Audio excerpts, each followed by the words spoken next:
afternoon, everybody. Hope you're all having a wonderful day today. Getting back into the streaming. I was stupid over the weekend and I hurt my back. And yesterday I just did not feel like doing anything. I was not happy.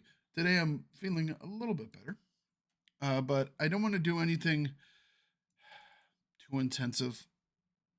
So we're going to do some galaxies today. Some galaxies relaxation. Normally I would be doing either like Fallout 4 or Helldivers 2. But Helldivers seemed a little much with how I'm feeling. So we're going to stick with some galaxies. All right. It's chill, enjoyable, have a good time with it.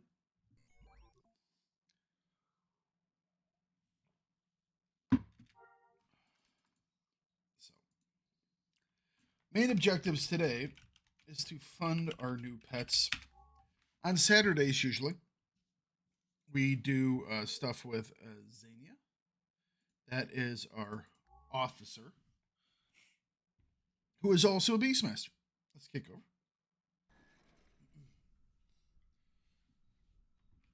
So, officer / Beastmaster. And I bought a new house for myself. Actually, I had already gotten this house. I just had never set it up. And so I have moved my bioengineering facility from that medium Naboo house into this Imperial Tower house. And I think it looks pretty good. I've just done some light decoration, nothing too crazy, because I want to be able to have some decent storage in here. This is going to be a room in which I have which I will be having vendors and stuff like that pretty soon. And then over here is a room, which is where the sleeping area and recreation is. Like I said, it's not overly decorated. I'm trying to keep a rather clean look. Go all the way to the top first. This is kind of the command center.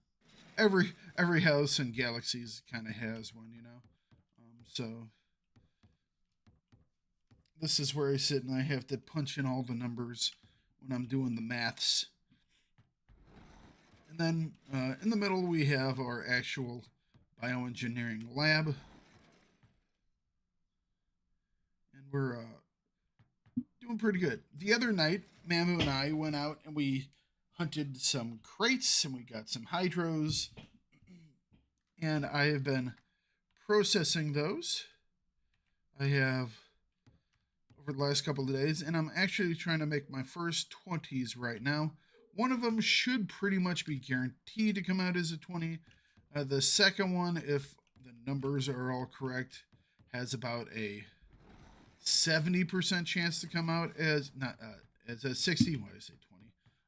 Come out as no, it would be 20 because it's a total of 60. Come out with what we need. So there's the hope. After that, we're going to be making a Nargalatch, and hopefully we'll actually start those up later on today. But for right now, I think I'm going to do a couple of Corvette runs to earn us some credits. I need some credits because I would like to buy a suit for enzyme modification and mutations.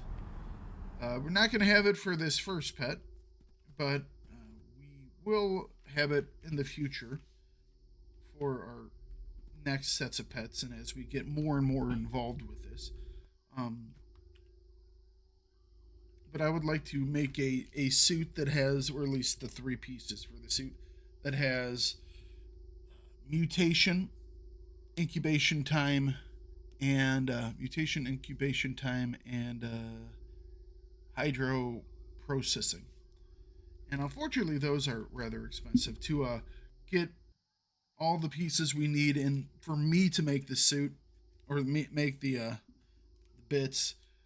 It's like, goodness, I think it was like 11 million credits.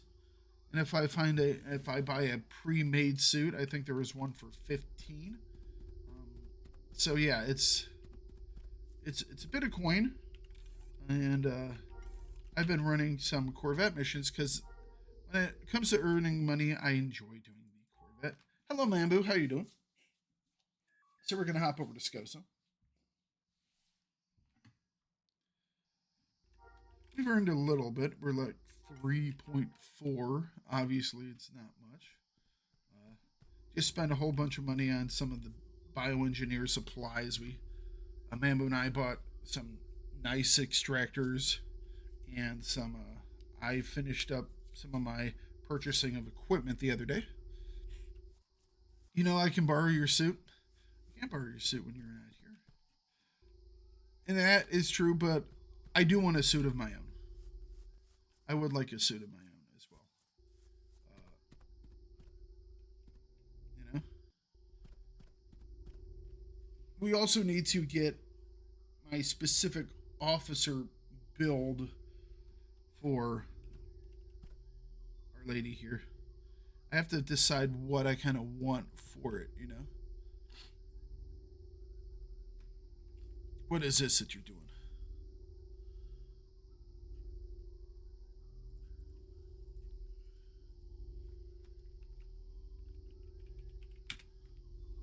Maybe it was just sent me a link about formulas.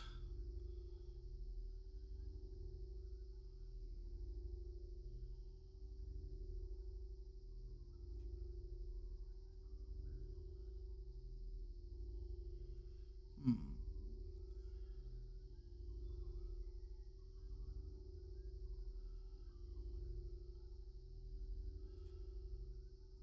Mutation chance. Hard capped at 18%.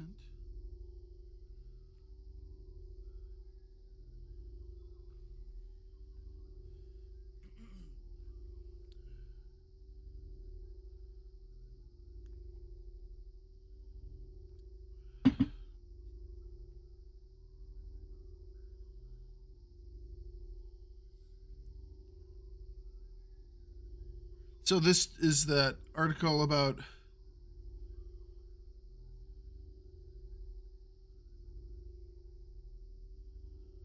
caps and stuff, possible caps and theories.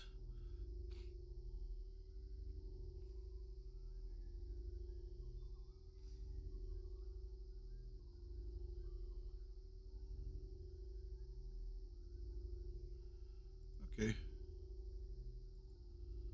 I'll have to take a more in-depth look at that later.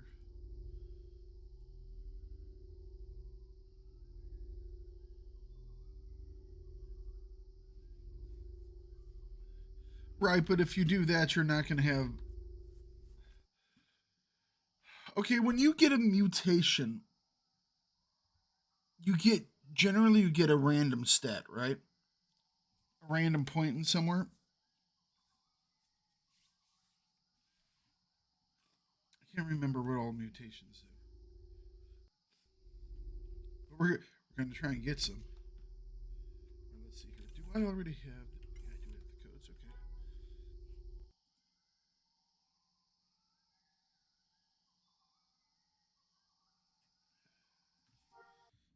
Okay. So the question is this, and I guess I could do the math, um, but it's like, you know, if I have, yes, if I have that part I knew. If I have, say, the suit that has the mutation buff on it, will that give me enough that I can be capped, and I won't have to use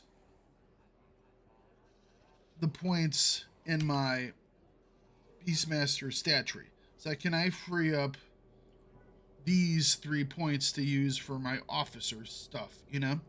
Can I get rid of fervent mutation?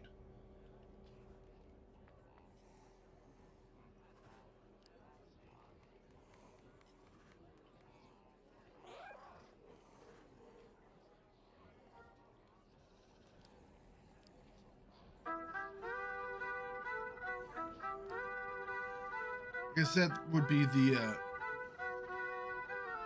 interesting thing.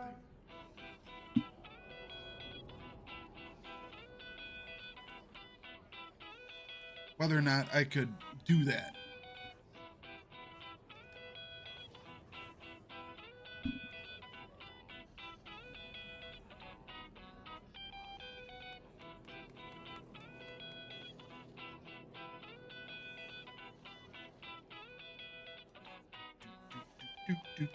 So since we're going to be doing primarily runs on the Corvette, because it gives me GCW and it also gives me a decent amount of loot that I can sell, as well as AV-21 parts, which I can also sell. There might be more efficient ways of making money, but I enjoy doing the Corvette. I have fun with it. You know, maybe I'm a little strange, but I have fun doing the Corvette. We're going to be doing the rescue for the Rebels, the Rebel Corvette. And in general, we're not actually going to be doing the rescue because I don't need any more AV-21 schematics. So I'll just be doing most of the Corvette, and then I just won't be rescuing the people. We'll kill everyone on the ship so they can just fly home whenever they're ready, you know? So, but because we're doing that, we will, talk to this person, say, hello. And please get energy. We'll go with energy,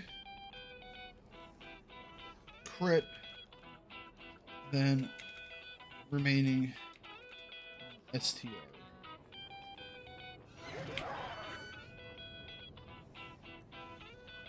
Right now, we're currently wearing a glancing set because I haven't returned it to Mambu. Which means that we don't really need to pick up any glancing. So we're just going to try and kill stuff as quick as possible.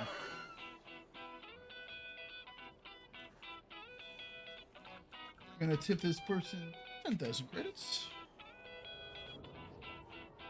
We're going to thank him. Go and grab our medical buffs now. So a stat mutation just increases a stat. An appearance mutation changes the appearance, but also gives you a total of 12 points, 2 to each line. So when you're successfully get an appearance mutation, the sum of the purity hydro will only need to be 48. All right.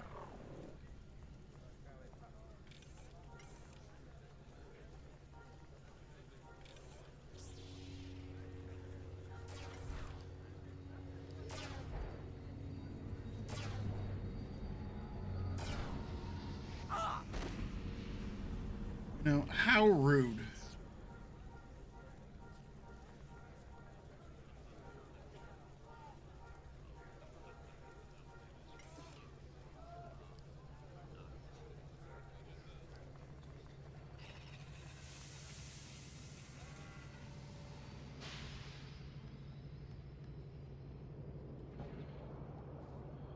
So you could finagle the purity on a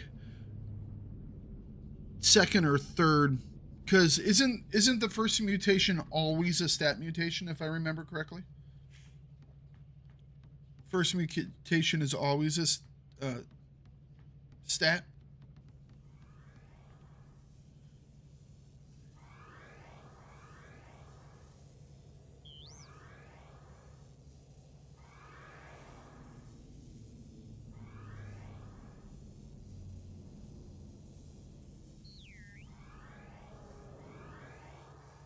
Oh, I might not have actually.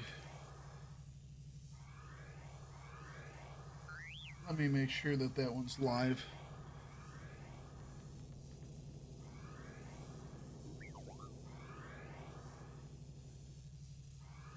Sometimes if I get like a donation or something like that, I have to edit out a piece of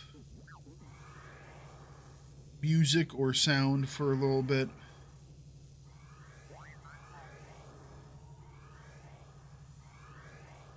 Then again, I think I just forgot to put these live. All right, so we'll drop all those. Those should all be visible now from the couple last streams.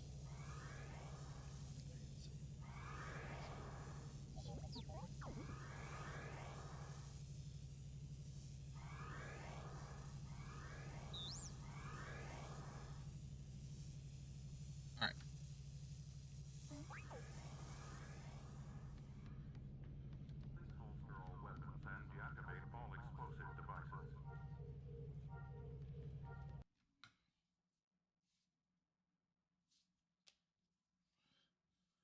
Oh, on Legends, it's so you could get a mutation on the very first one on live.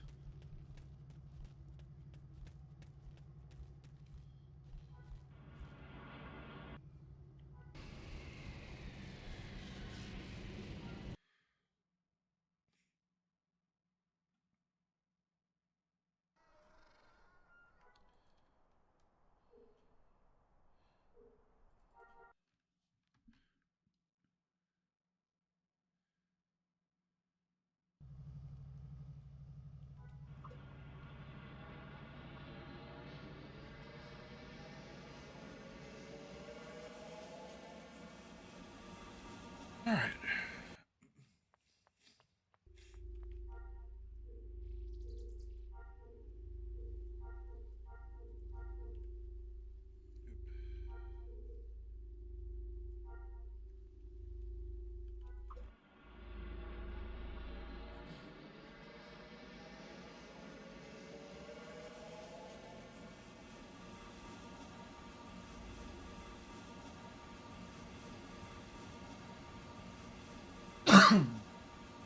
Excuse me.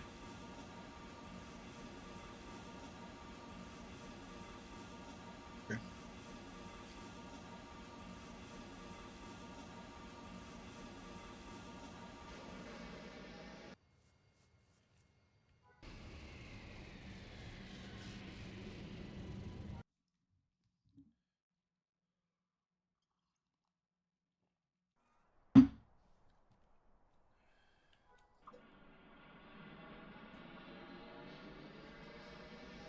So yeah, we'll run through the Corvette.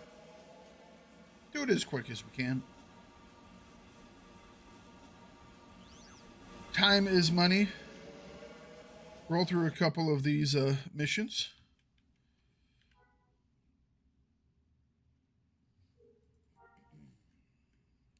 We can get about 300 plus 300 to 400,000 credits off of the loot. And it doesn't take that long.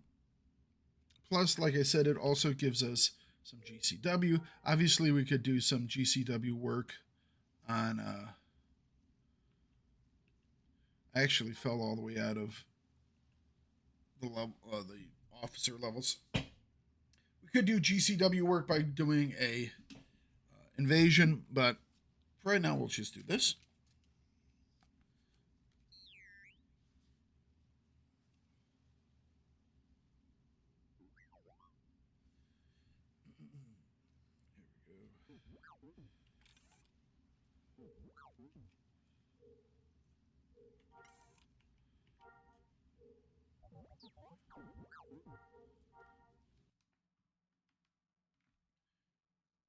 There should be a major after next update. Yeah, I need to get back up there. I obviously let mine slip a little bit.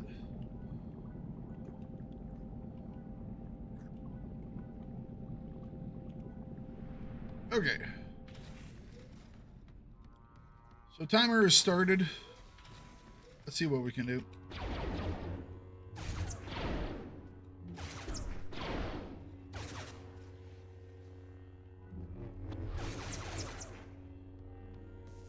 I've kind of gotten my path down for going through the Corvette.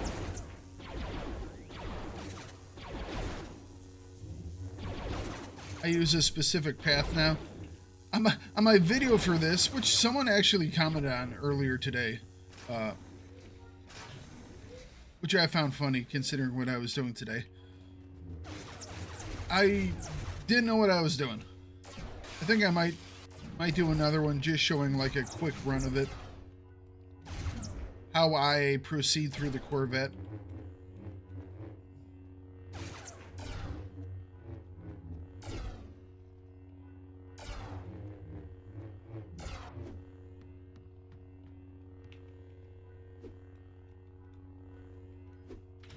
You can get through a lot of this pretty quick. Like I said, you can pick up, it's not a huge amount of GCW, but you can pick up a decent amount.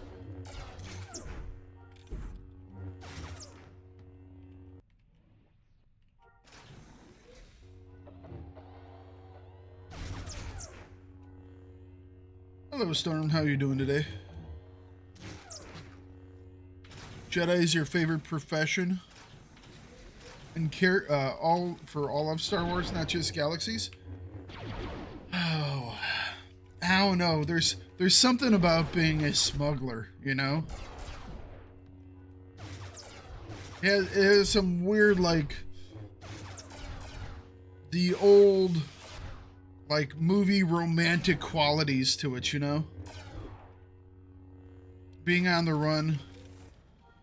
I am getting so many of those lambdas.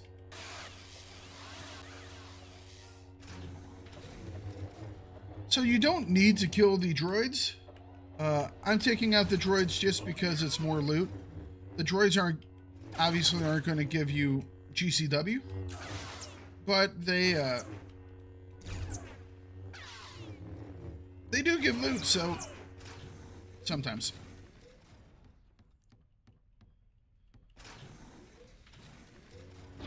Talk about someone who doesn't know about it. I had to do it the other day to get a piece for the Star Viper and was totally lost.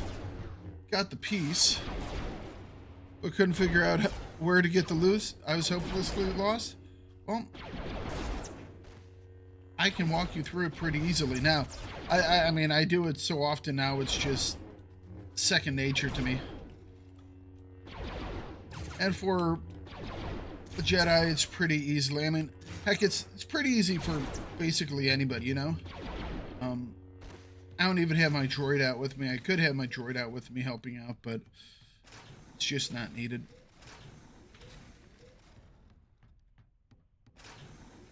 And obviously I have some buffs going, which allow me to go a little bit faster, but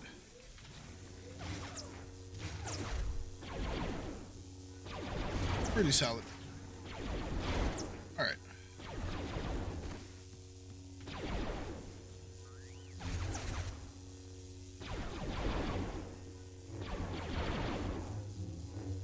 You know what? Let's use that.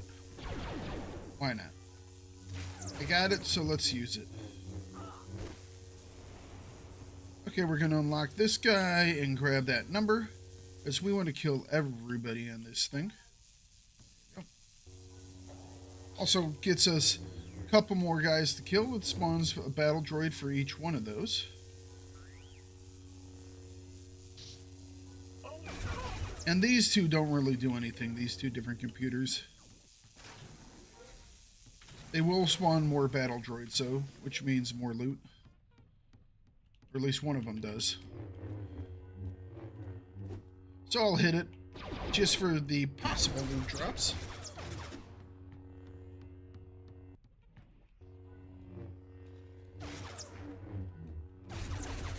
And because it is an instance, it does give you a timer, which lets me know how I'm doing on my, overall time. We've been in here for 6 minutes now, and we've already gotten a decent stack of loot. As well as a piece to the Lambda. Probably the easiest piece to the Lambda, but, it's a piece nonetheless.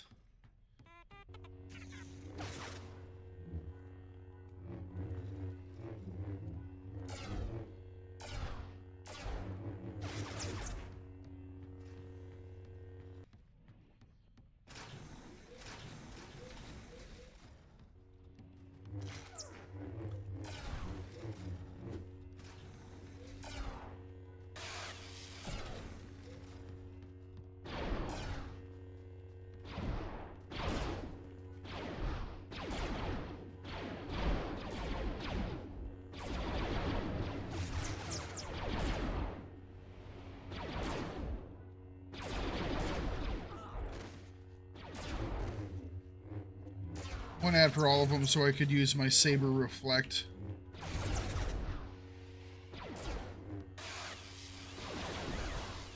I think the hardest piece comes from the distress beacons on Bespin. Always open to try everything. Alright, so we've cleared the, or we're getting ready to finish clearing the, well, we cleared the upper floor. And now we will start to clear out this second upper floor.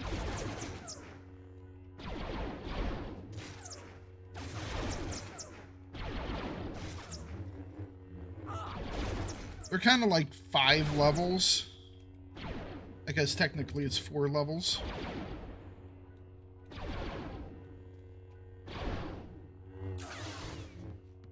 Alright, so we are done with this section, so we're going to go down now. We're going to go to the left first. Obviously, we'll take care of this guy.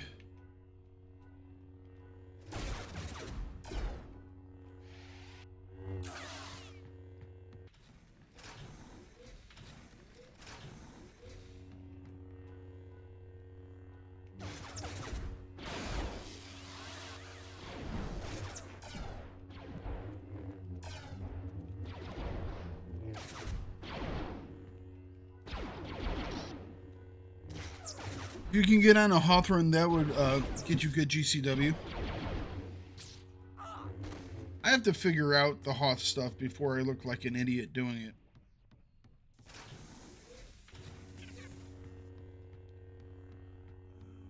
Hopefully this guy isn't stuck. Sometimes these Nova Troopers on the side can become stuck on both sides of the ship, so sometimes you won't be able to get everybody in here. This time we are fine though. He is not stuck. We are good to go.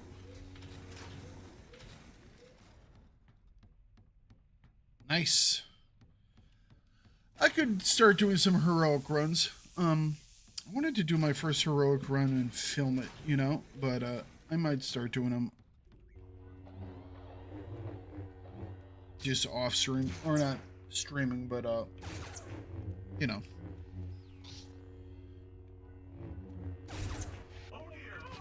Oh dear, no!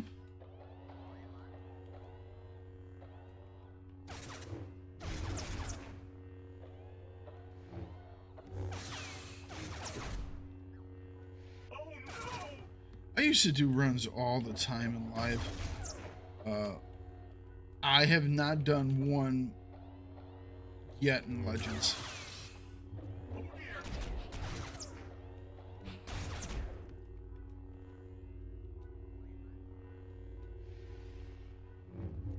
I could always get into a lot of stuff because a lot of times I was playing as a medic, and groups always want doctors. It's really easy. You want to get in a group, you go, I'm a doctor, and they're like, okay, you're in. I can heal. It's like, all right, we got a healer.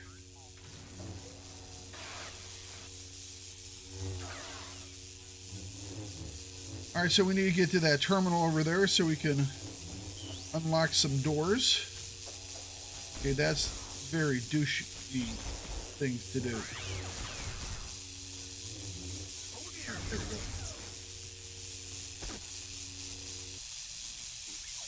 All officers give a lot of fun buffs, you know.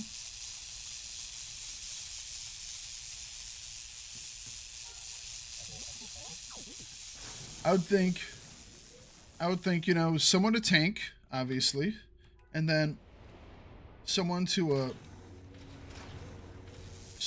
that was the wrong button. Someone to tank, officer to buff, a medic to heal. Commandos are really good for area of effect damage. You know, bounty hunters are good for crowd control.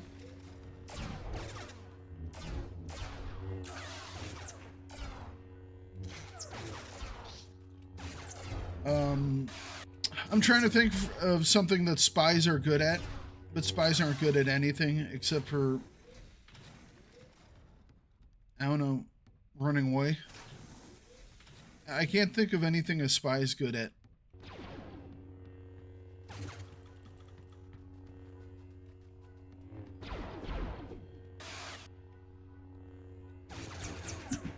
I can't figure out anything that a spy's good at.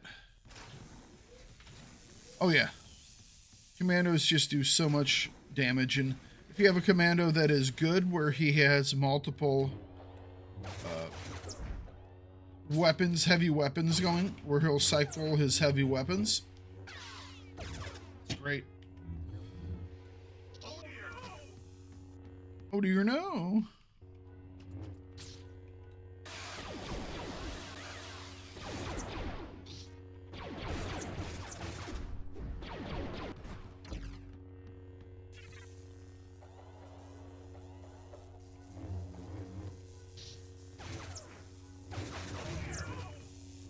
I need to give you back your glancing set too.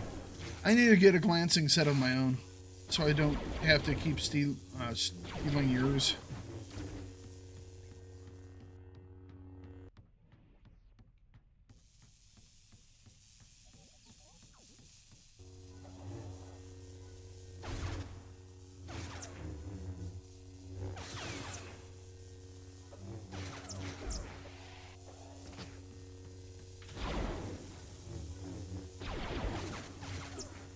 Excuse me.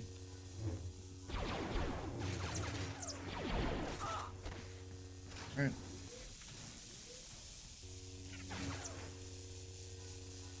Nothing we need in this room.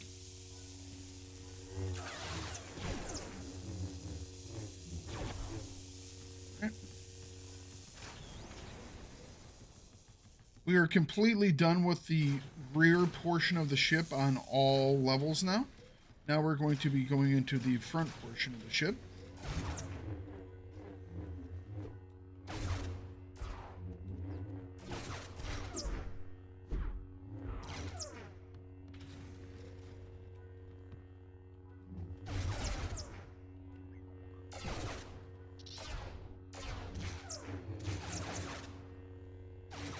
Wonder how long we've been in here. We should get an update on the time pretty soon.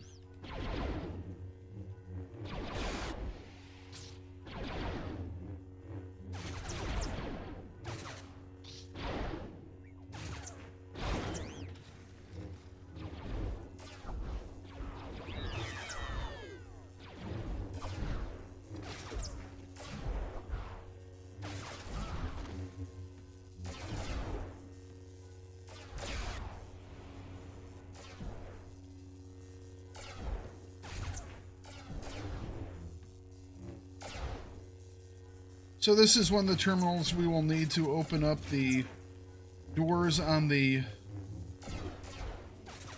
next level.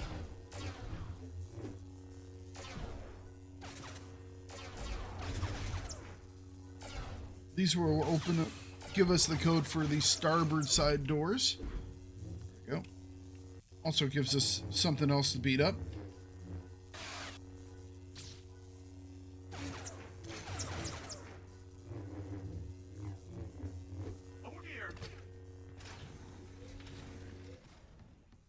And we're just going to walk to the other side here.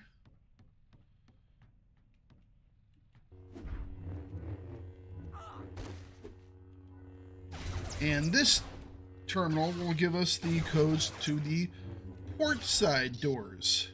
We've been in here for 16 minutes. We have backside done.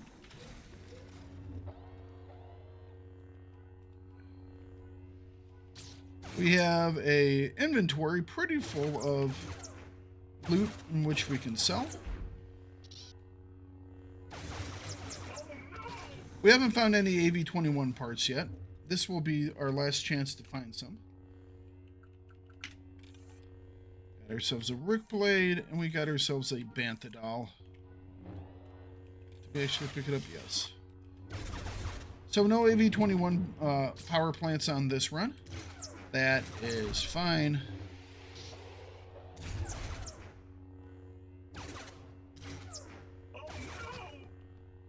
Those are not our main objective for this specific run through.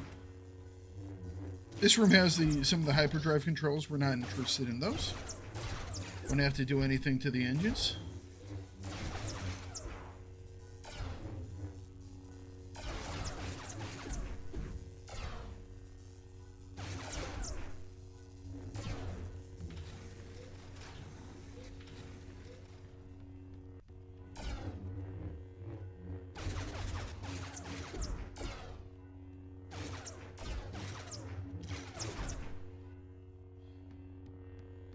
You will have to sell stuff off after a run. You just won't have enough space for anything else.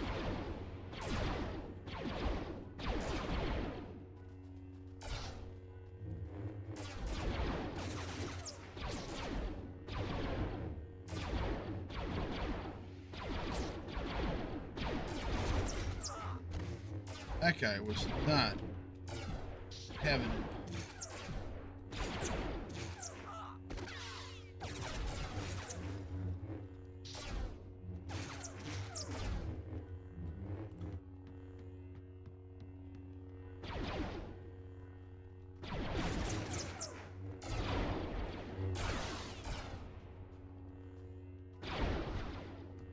Stop moving away.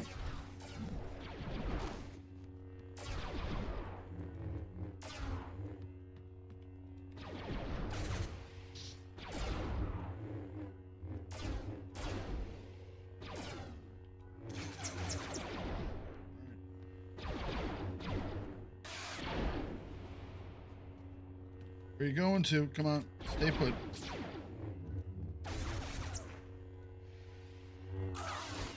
Go. Sometimes the doors are already unlocked. Nope, we didn't get it this time. We have 4 chances.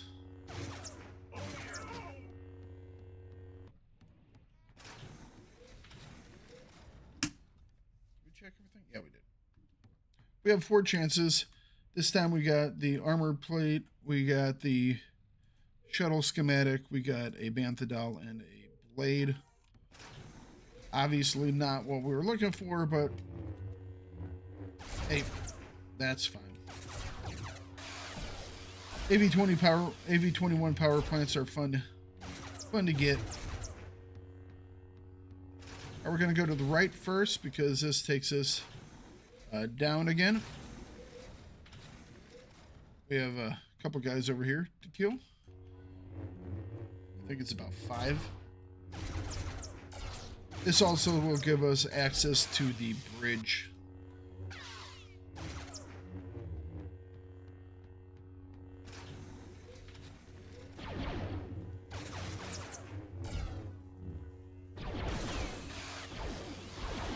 I got the bridge number now. There should be a super battle droid around here. There he is.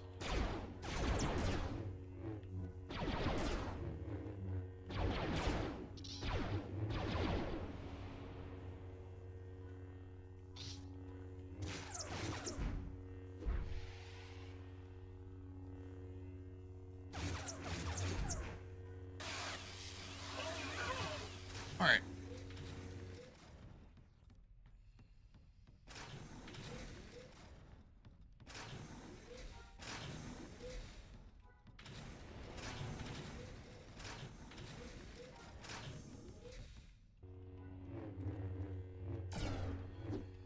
So some of my buffs just wore off. I'm not going to re-up them. We just don't have enough to kill in here to make it worth my time. What's up, vampire? No hell divers? Some snake pets. Snake pets? No. A giant kind of lion-looking thing?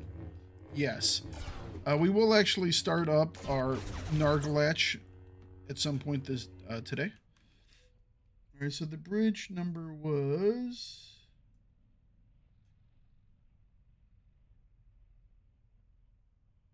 I thought I hit the bridge number. Oh no, that's prisoner border. Bridge number is up at the top. That's right. I don't actually have to go down there.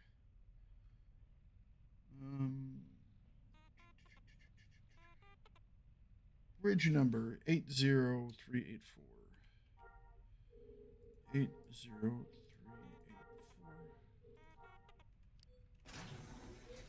Do. Poor guys. Yeah, I mean, one day we might make a snake pet. I don't think we'll ever use it. Probably just to sell. I'll say I saw Helldivers newer games like that versus old games like SWG. They just don't interest you. Helldivers is fun. But it's a style of game that not everyone is going to be into, you know? It has much more in common with like Left 4 Dead. If you were a fan of Left 4 Dead.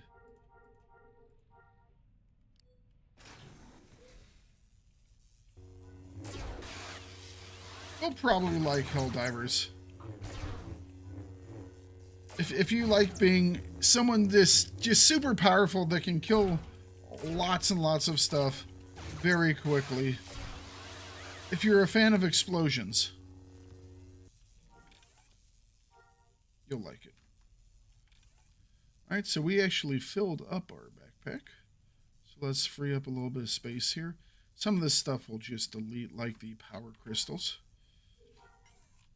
And the port side was 90663.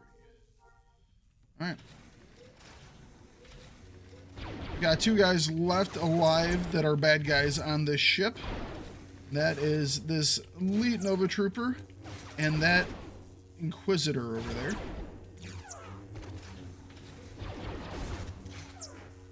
I feel I'm not going to go through the actual, like I said, the rescue mission. Now, if I wanted to rescue my guys for the mission, I would just come over here and I would walk in here and I'd talk to both those guys. I'm not going to because I would get the reward schematic for the AV-21 and I have way more of those than I have power plants. So I don't need any more of them at this moment. They're just taking up space. We're fun of Thakard raging. I only really rage when things go sideways. Or if someone on my team does something stupid.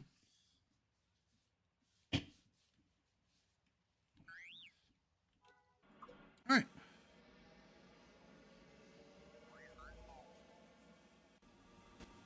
So we're going to quickly make a run over to the guy who drops this mission so we can pick it up again.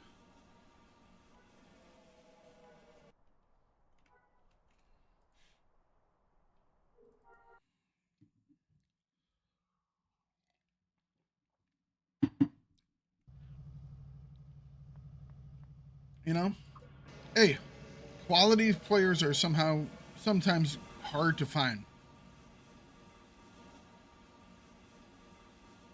I'm still trying to find a quality player to play Star Wars Galaxy with that doesn't let me die. Right now I have a decent player that I play with, but for some reason he often lets me die.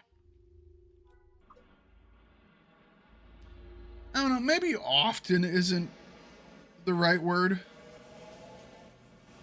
But I will occasionally find myself lying on my back going, ow, that really, really hurt. Where was my heal? And then my medic will chime up on comms and go, sorry, I was eating a slice of pizza. You know, you can only have so much stuff. You can have only so many things. And sometimes that just happens.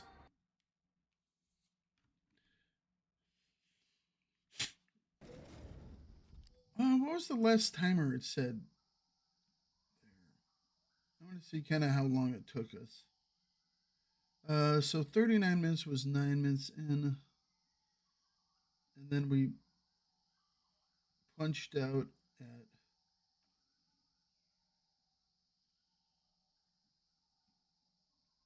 punched out at 13 minutes. So 35. So that was about 25 minutes. So roughly 25 minutes. We have a decent sack of loot, as well as some stuff to drop off at our house here.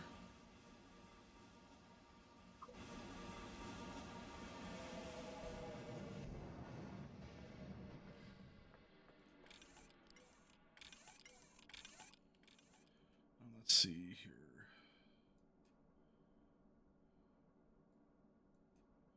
Do we need this guy? I'm not going to keep him now. We don't need that either. Locomotor goes here. Comlink goes there. That goes there. Different box. Don't need it.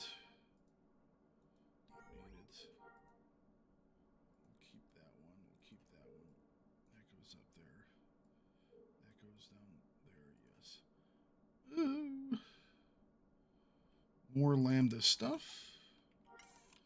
We're getting a whole stack of them.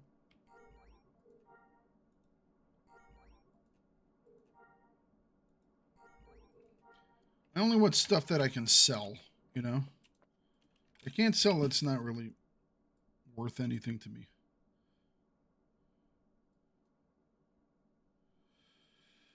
Oh, let's see here. Housing improvements.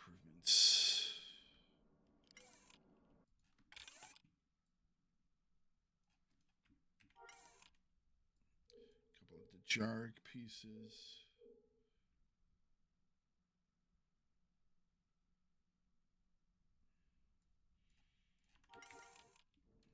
The rest of this will all go outside in one of our factories.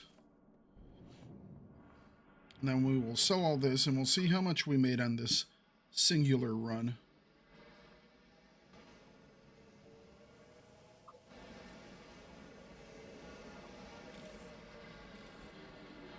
Like I said, I have a couple of the blueprints.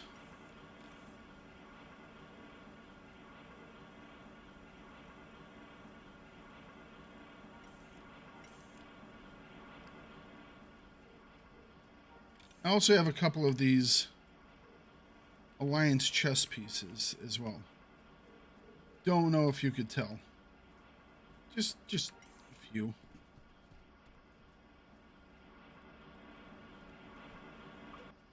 Alright, the rest of this stuff will all be sold. I could go through and... is there anything like really good we want to keep?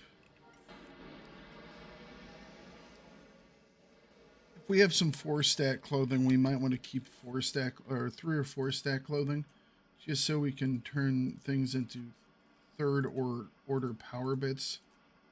Yeah, we'll keep that one.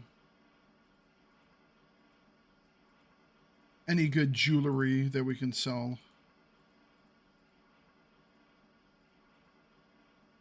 That will come out as a good bit. We're going to keep anything that has 3 stats or more on it, as well as anything that has 23 or higher on it.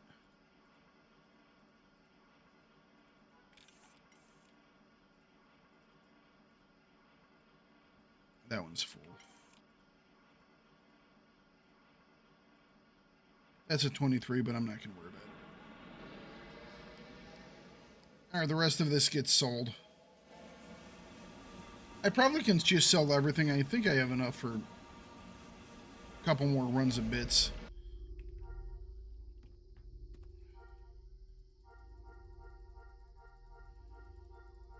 Sell all. Kind of wish there was a sell all button. Then again, I'm kind of happy that there isn't, because you would definitely wind up accidentally selling stuff you didn't want to.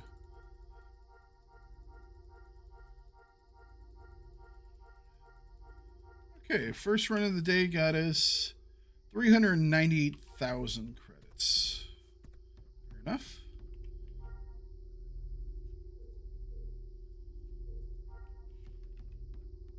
Alright, so we are going to... we have our next mission, so we're going to go directly out to the Imperial Prison and see if we can't find things we need for it over here.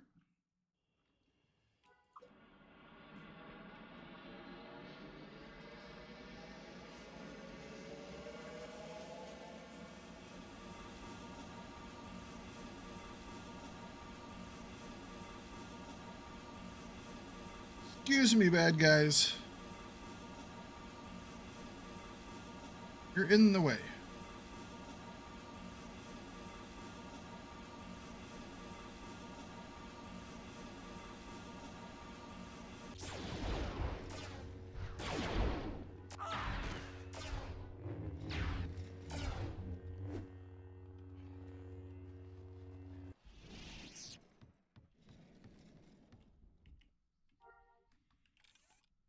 Nice.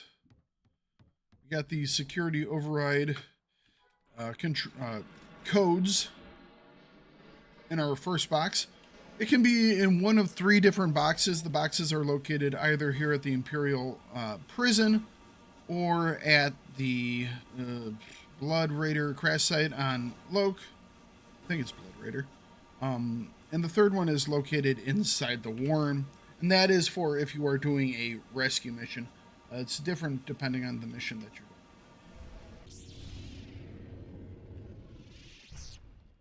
So, but since we got that right away, we're going to travel back over to Corellia. We're going to get started on our next mission. Might be going, why are you bouncing all around? Well, I don't have to go to a shuttle port and walk all the way through the city if I do it this way. One of the locations on my G8 is for the Imperial Prison. Another one is for the Hidden Rebel Base. So since the Hidden Rebel Base is here on Corellia, I can just use a normal transport then to get over. We have found the codes. We now have access to the Corellian Corvette. Drive out of town and we'll grab our G8 and we'll go straight back over to the Hidden Rebel Base. This is the passkey to the Warren. We're going to obviously keep that around for as long as we can. Eventually it'll go poof. But for now, we'll just have to be able to walk right into the Warren whenever we want to.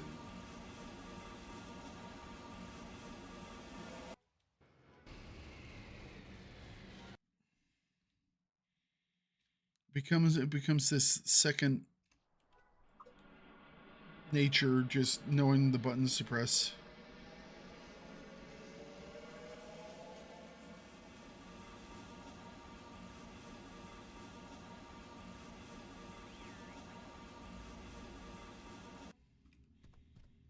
All right.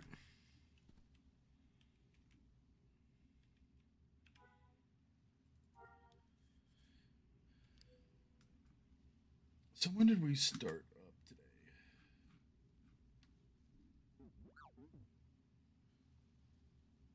So we have been in for less than an hour, and I've showed them some stuff back at home. Our first run started at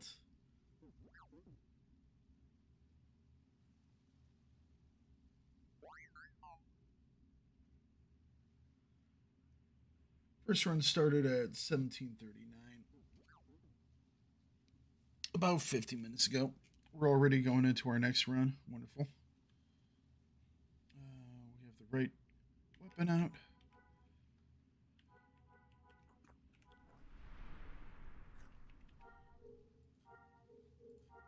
All right. Let's do it. So, 384,000 credits in about 45 minutes. Depending on how quickly we knock these guys over, we might even go a little bit faster.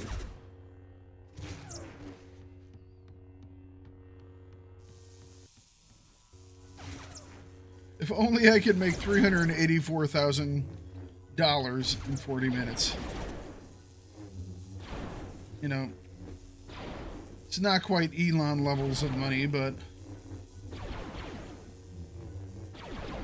you know, it all starts with you guys.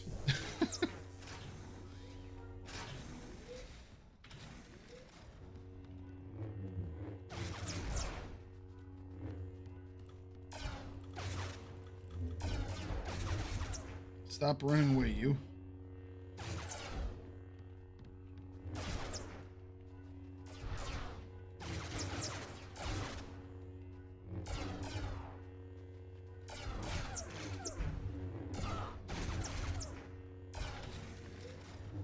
You can run through here if you're just looking for the AV21 pieces in about 5 minutes.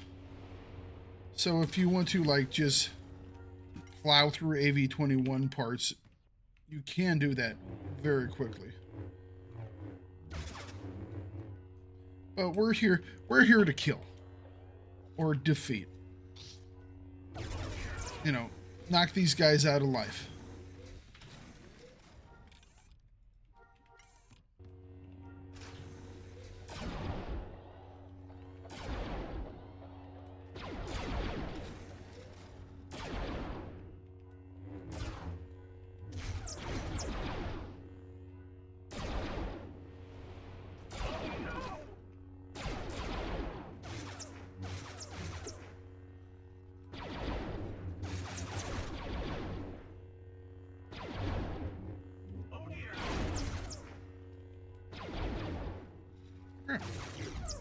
Moving on. And some of these guys will get you about, you know, their values kind of are wildly varying. Some of them are like 400, some of them are up to 1,000 credits for knocking them out. That guy was 86.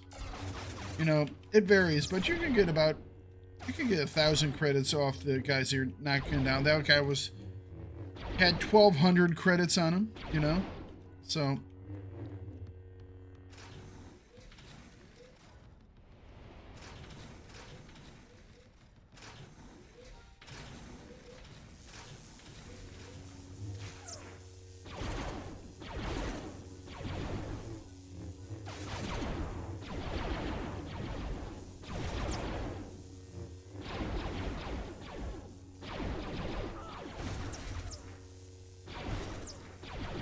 got the bridge codes here.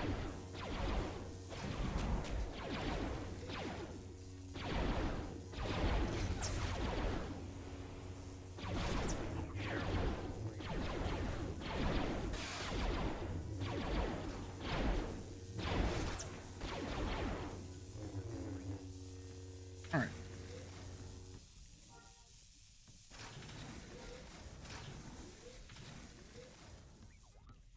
Is it the other one that spawns a guy? Yeah.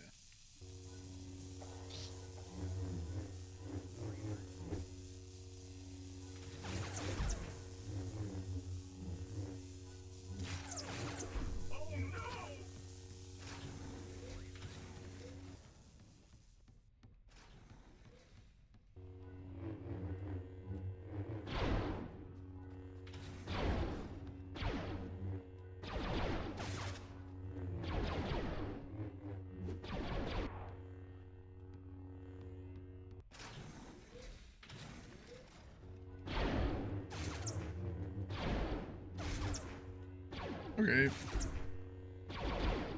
Someone's burning something outside.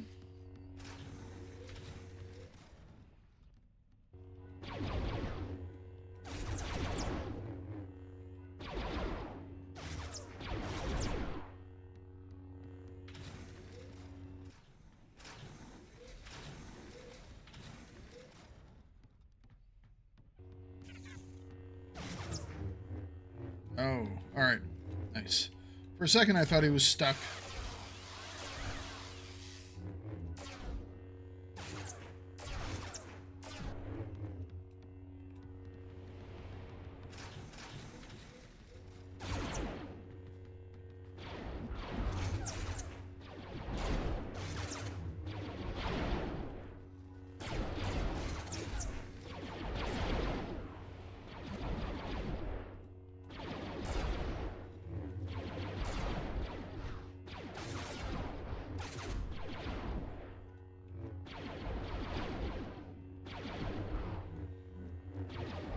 Yeah, so just gonna be doing this for a bit, knocking out some guys, grabbing some loots. In a couple of, maybe about an hour, we'll go see what our... I think it probably has about an hour and a half left on it. I started up some enzyme processing. And one of them, if the maths are correct on the SWG Pets website, which I'm assuming they still probably are, because a lot of that stuff is kept pretty accurate and set up and whatever. I have a... It says 100% on one of them. And then like 70% chance on another to get a 20 point. Which is all we're overly interested in. I might try to make one with a little bit higher mutation. We'll see. I might be able to finagle a slightly higher mutation out for second stat. And I do believe I have all the ISOs that we need. Definitely have the liaise.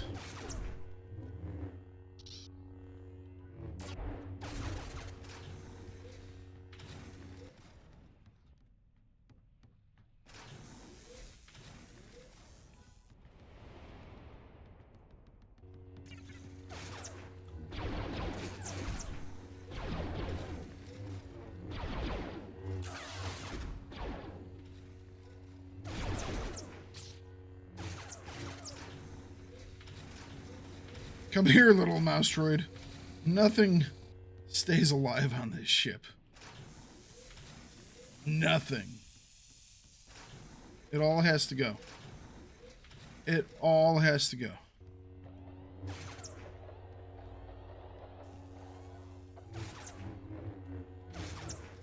All of it has to go.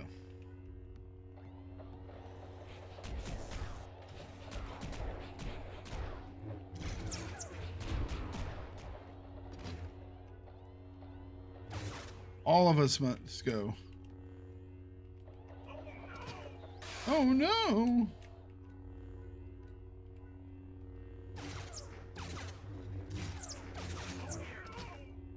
Oh dear. Oh dear. Oh dear.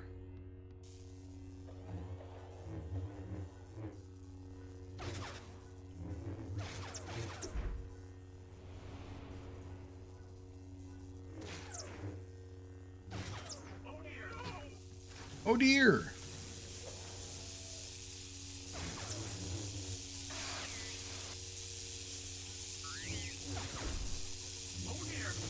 Oh dear.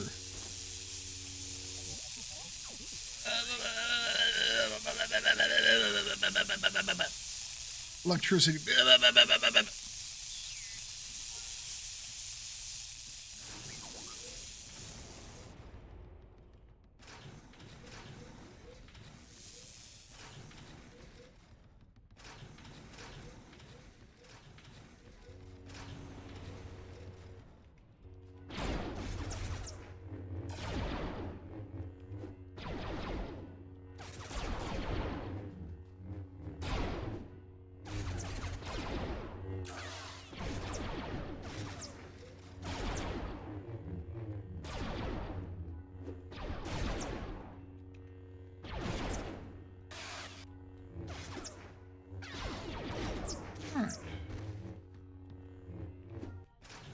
Unlock the elevator door.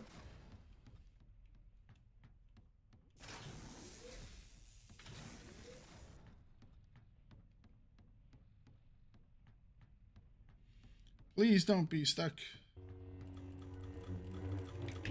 This guy's stuck.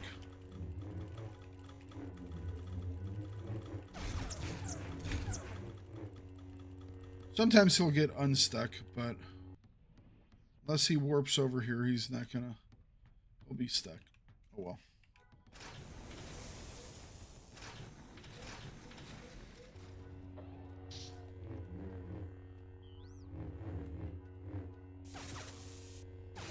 Just wait until I bring my pet up here.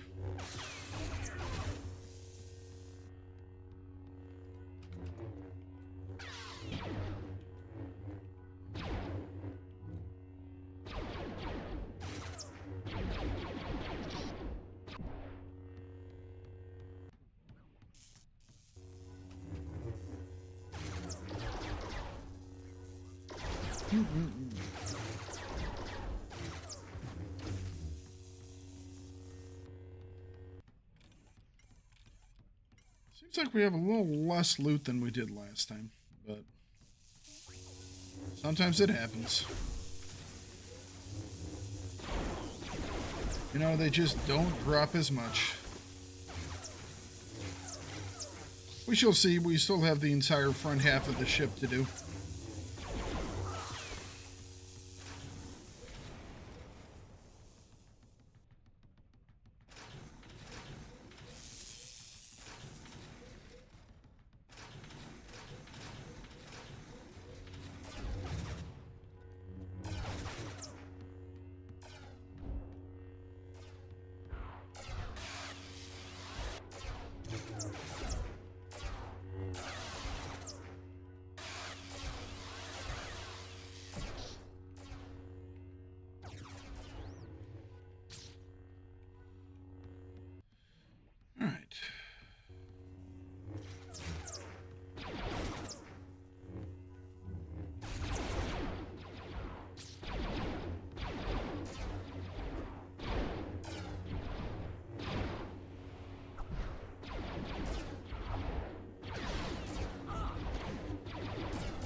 Just keeping the fight going.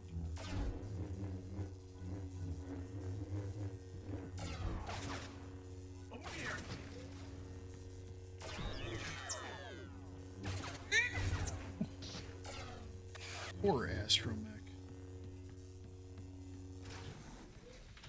I'm a bad person. Killing the astromechs.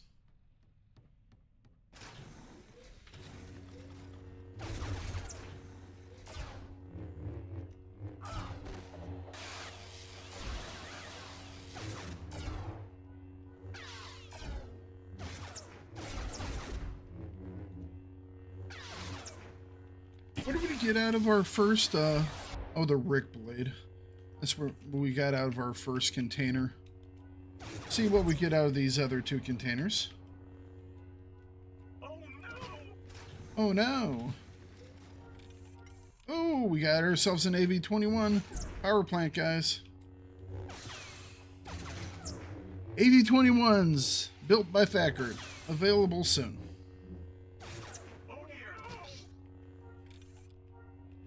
One AV-21. A Rebel Alliance shirt.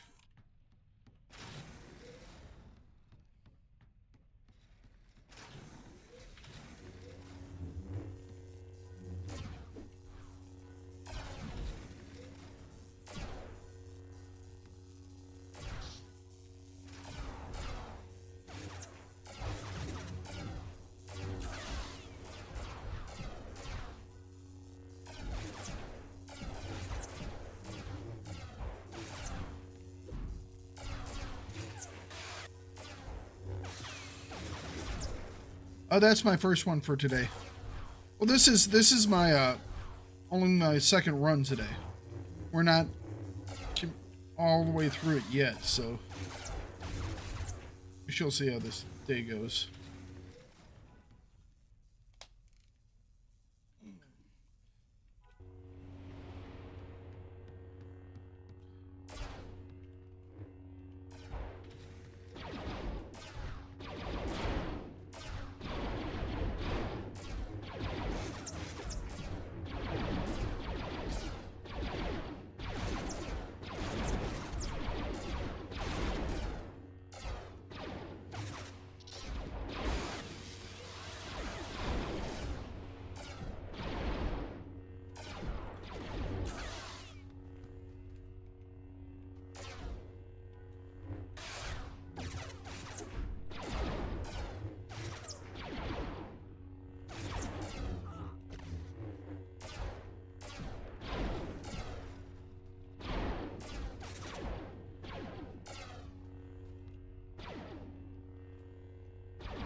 Stop hiding inside of a box, bro.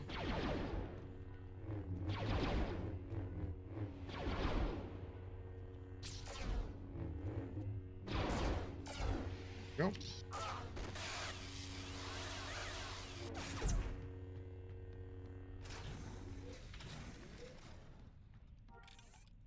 Hey, Bantha doll.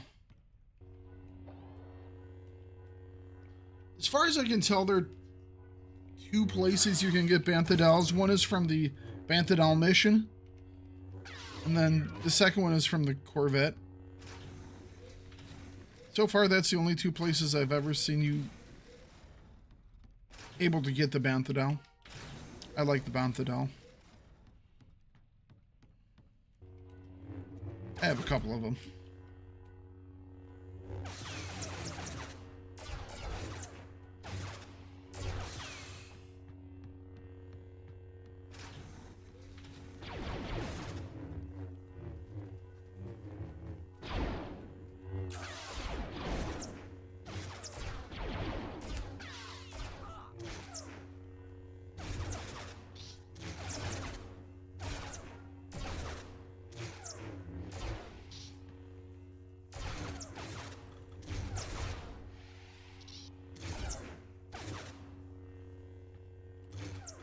Hey, get out of the object.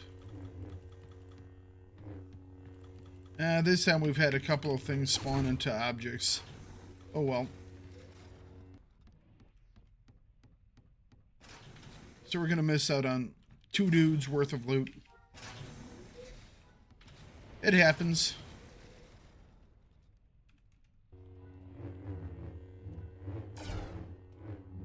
Do what you can. What server am I on? This is the Legends server. We're doing the Curling Corvette.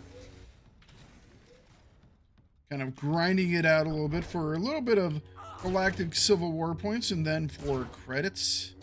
Trying to get some credits for our pets. Funding our Beastmaster hobby is rather pricey.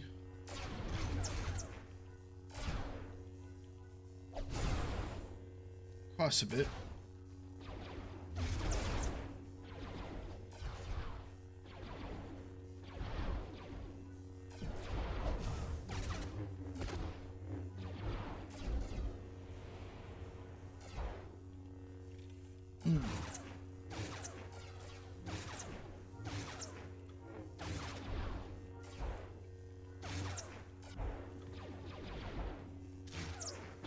We have gotten enough loot at least to fill up our backpack. That's nice. Let's transfer some stuff up here. That way we can loot everything else. Put on our loot macro just so we can vacuum up by running through. Here we go.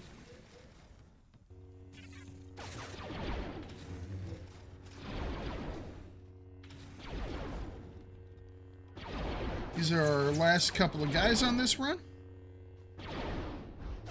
Another highly successful run. We might not have gotten as much loot out of this one, but we did get an AV-21 power plant, which is always nice because the AV-21 is the coolest vehicle in the game, let's be honest. Coolest vehicle. Cannot be argued. As I said before, we're not actually going to complete this mission because I don't need any more AV-21 schematics, and that's the only reward we get from completing the mission. Did you get unstuck? Oh, still stuck. All right, Bill. That one wasn't bad. That was about 20 minutes. 20 minutes worth of time. Not too shabby.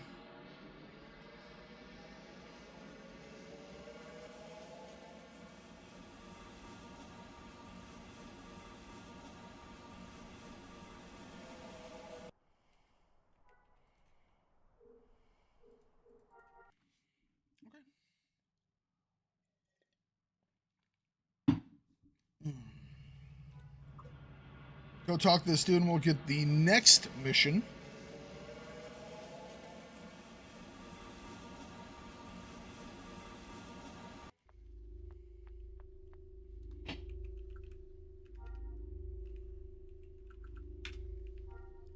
We'll have to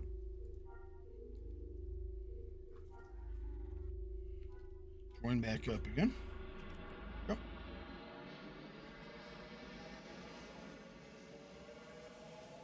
That's about 1 o'clock. Let's see. I'm gonna make a side trip over to Naboo to see what city is going to be raided yet. I missed this game. I played it on Legends. I think I still have an account there. It's been years. A lot has been added. A lot has been added. Including Bespin. So yeah. Bespin, a lot of fun. Not gonna lie. Lots of fun. But yeah, I'm gonna hop over to Naboo really quick and we'll see if we have a... You think it will be Bestine?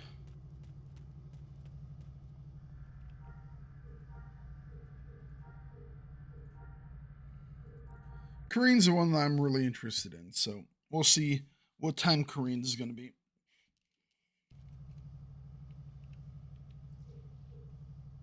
Oh, it's the one that just ended, so it was the one that was at 11.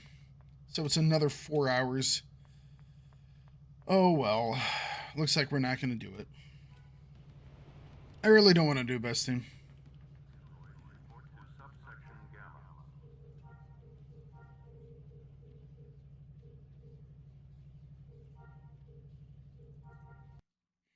Oh, well.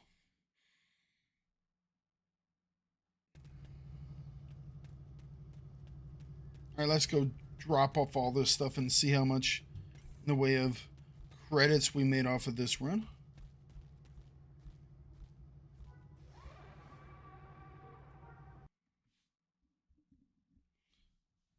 I don't know if we're going to be on at 5 to do another thing.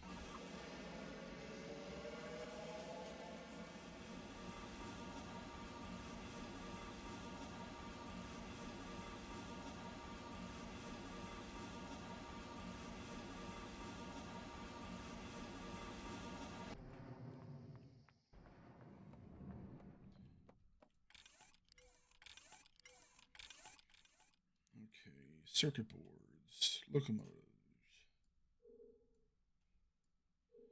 wiring, data pads, magnifiers, untuned circuits. Okay. These guys, those guys. There's our power plant. Don't need this. Don't need that. Was there anything else that we could? At 1:30, though, go to Bastine and grab the missions from the guy at the rebel camp. One of those is to kill 10 Imperials.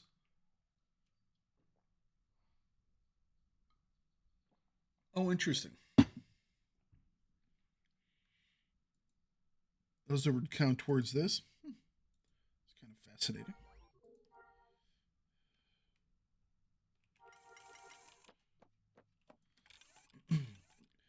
Be able to game the system a little bit.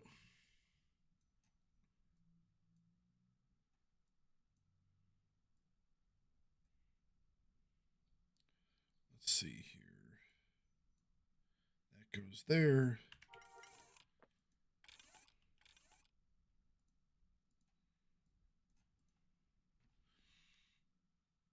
Do we have any dejarik pieces this time? Doesn't look like it.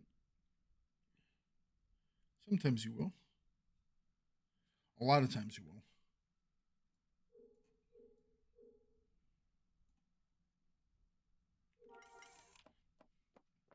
I think I have my house along at its maximum, though.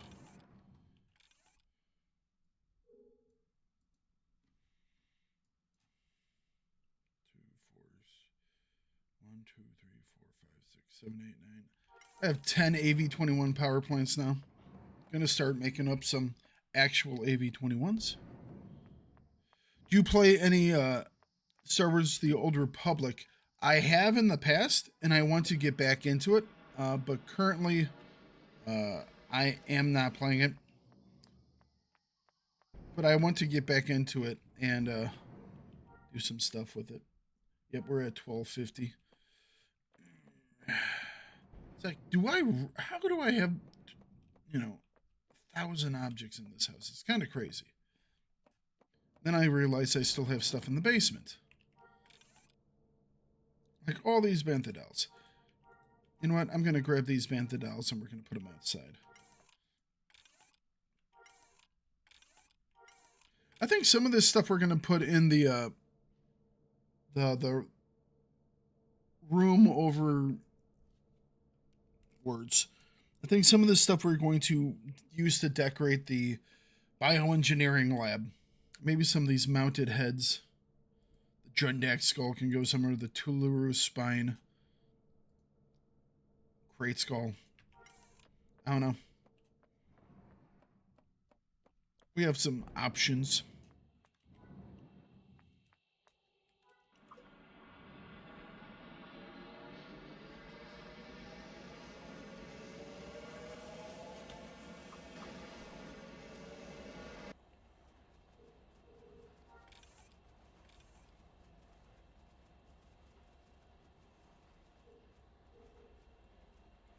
Is there anything else?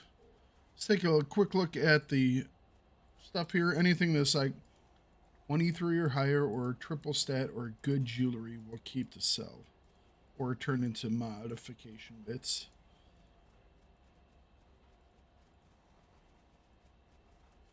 That'd be fine.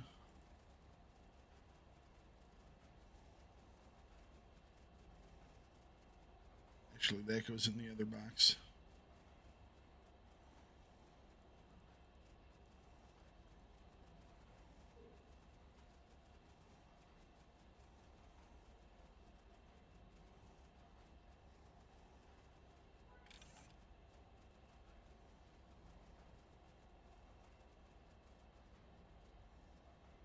Yeah, this one won't net us quite as much cash, but like I said, the AV-21 part makes up for it.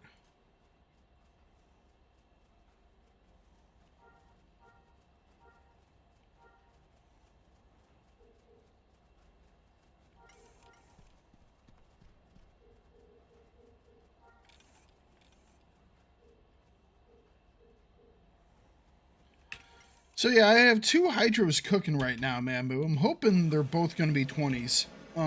How accurate is the calculator over on SWG Pets, as far as you know?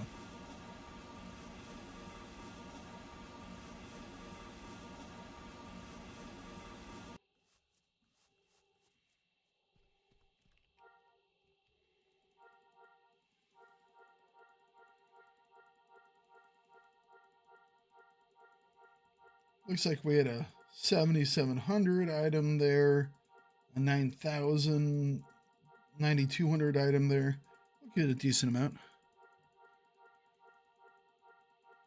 I figured it would probably be kept pretty well up to date.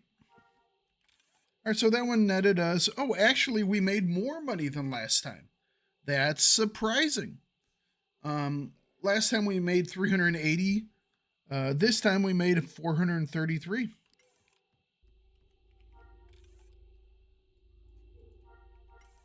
All right, cool. We are going to make a side trip over into Mos Eisley to give ourselves buffs again.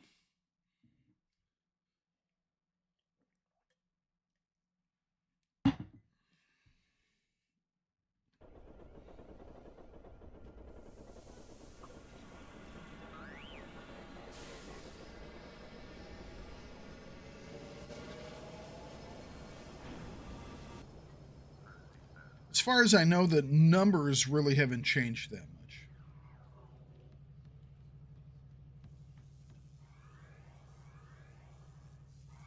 Sit in the chair, get buffed.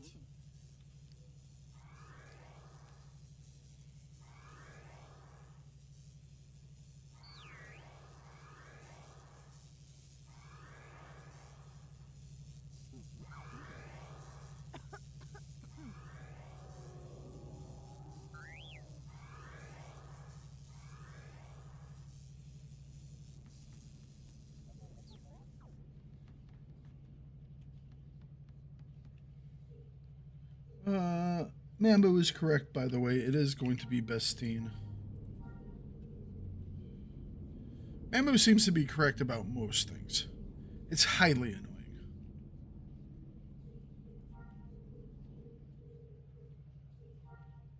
Highly annoying. One of these times we're not going to be lucky and we aren't going to find our codes out at the Imperial Prison. We'll have to take a little bit longer to look for things.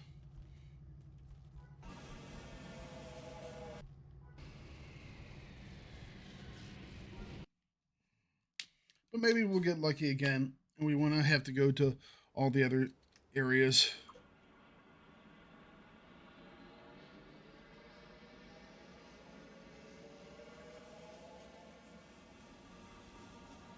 You think it's accurate, but it's taking a shotgun approach? It isn't assuming that you are taking only certain... It isn't assuming that you are taking only certain processed elements.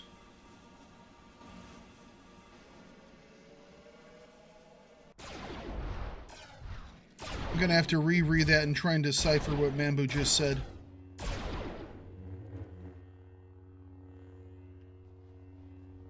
From what I can tell, if your 5 processed elements average 17 or higher, well, what I did, if you look at the calculator and it tells you this down below, you can put in the actual numbers that you have and you put a plus in between each one, and then it averages them all together to give you its calculation. Yep, we're gonna have to go to the other one of the other locations.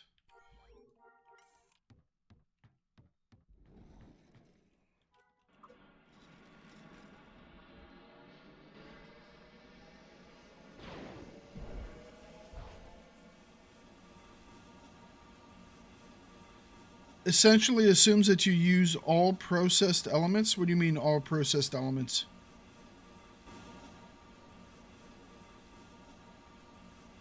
No, I mean you can put the specific numbers in there, is what I'm saying. I ran the calculator with my own specific numbers. Unless you're saying that's bunk. Because if you scroll down, it tells you how to do the specific numbers.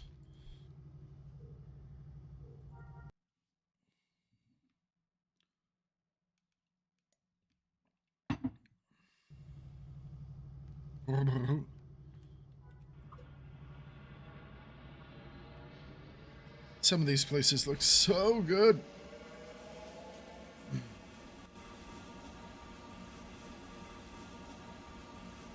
You know the thing that I would love for them to put into the game, Mambo?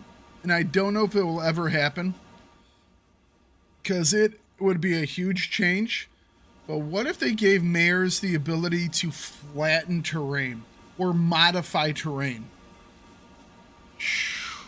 I think that might be beyond the scope of what they can do.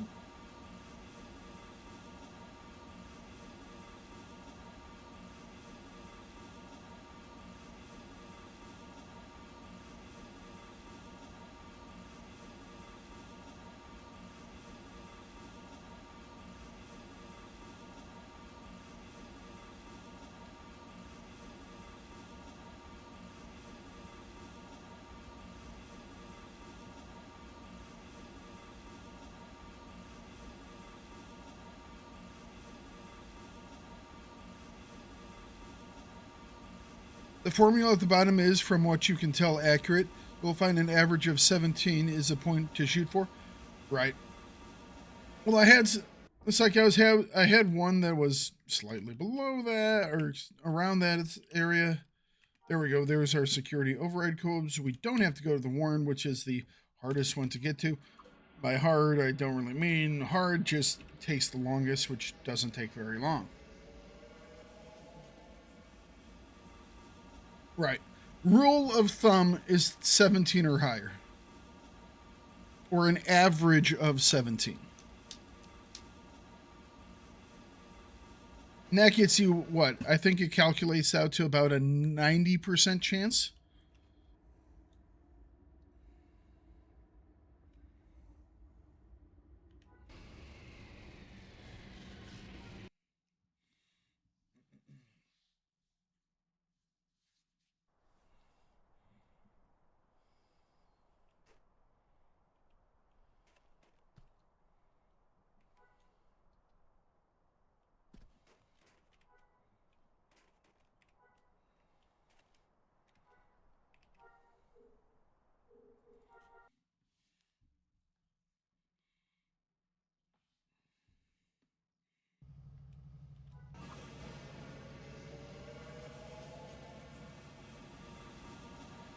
All right, let's see how our third run does.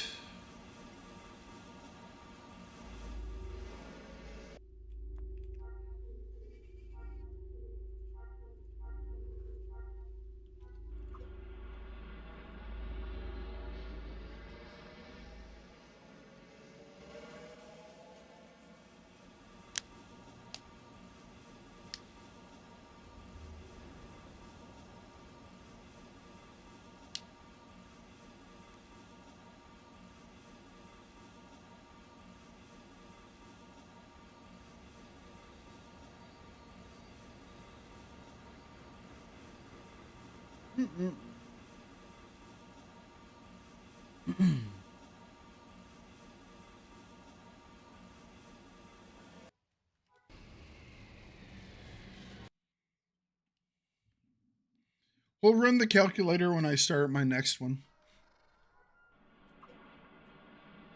We'll see if it's accurate.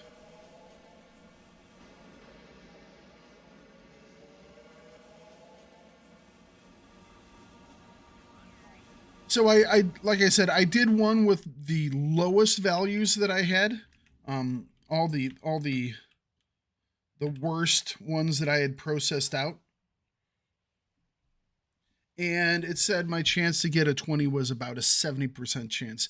You know what? I'll take a 70% chance. I play XCOM, okay?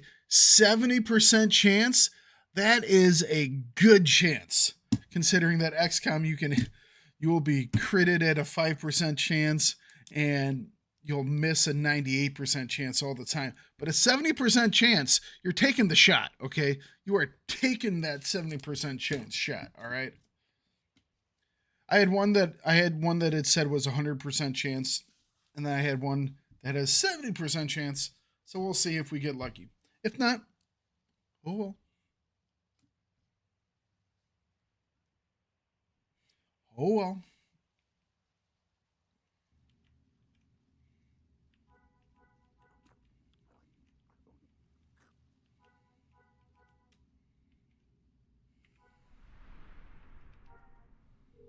All right, let's do this.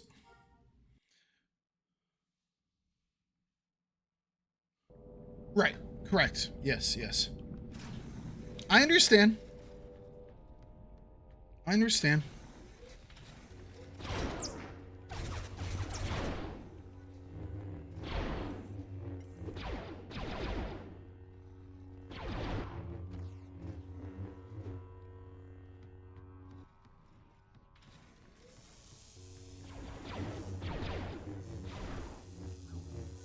Where are you going?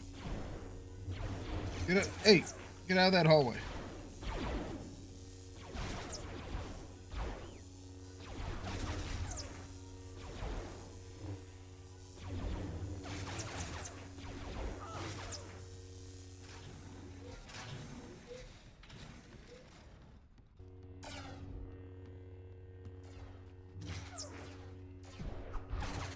Oops.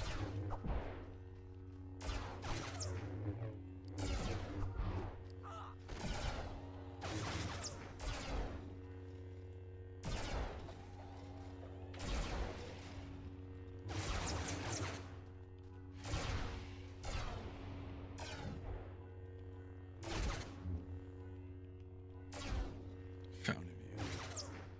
Oh. I cannot wait to see what they have for their next stuff in Found of Youth. At some point, we'll actually have to kill that one boss. Maybe.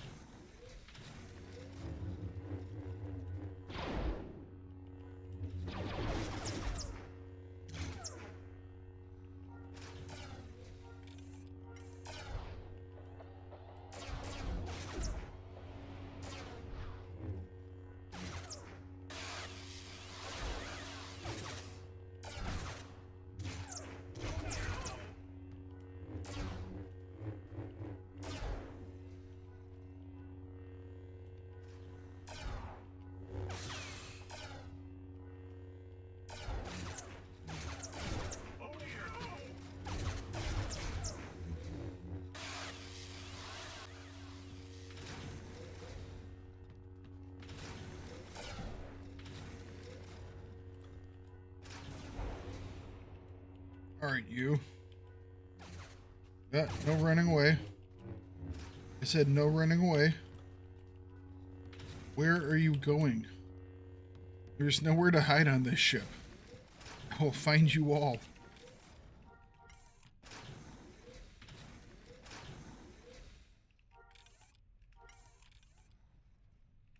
Or we already have the disc, okay.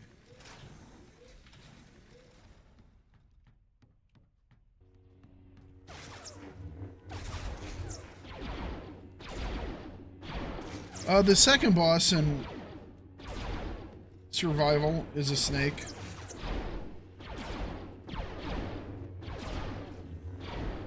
Giant serpent, I guess you would say.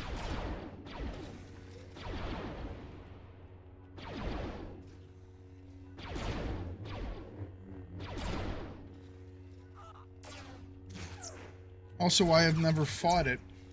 It doesn't have anything that I would deem worthy of fighting for.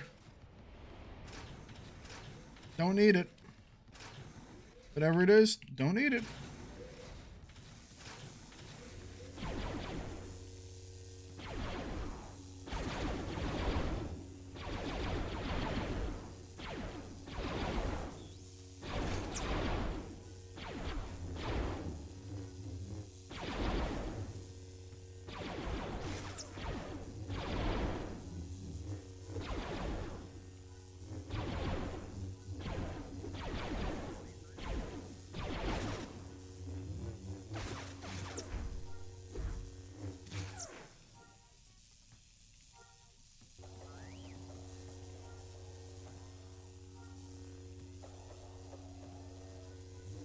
Alright, the rest of these guys all spawn down below on the floor.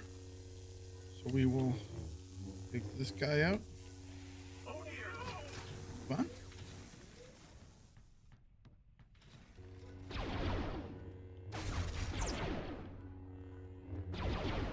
Howard, I just know what I like doing, and I know what I don't like doing.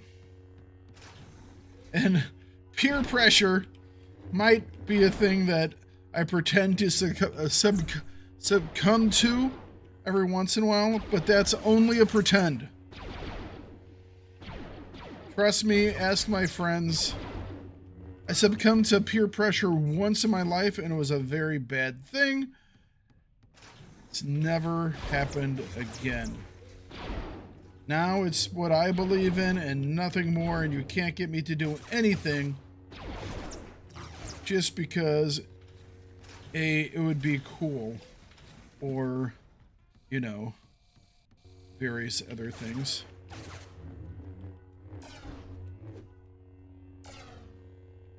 Lesson that I learned the hard way. It's a lesson that I have stuck with.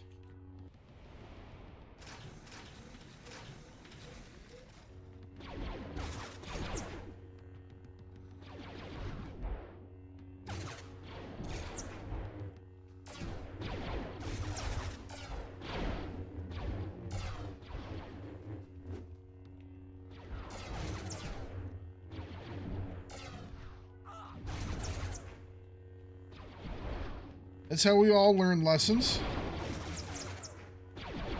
And sometimes they stick and sometimes they don't. For the people that the lessons stick, life gets a wee bit better. And for the people that they don't stick, well, at some point you learn.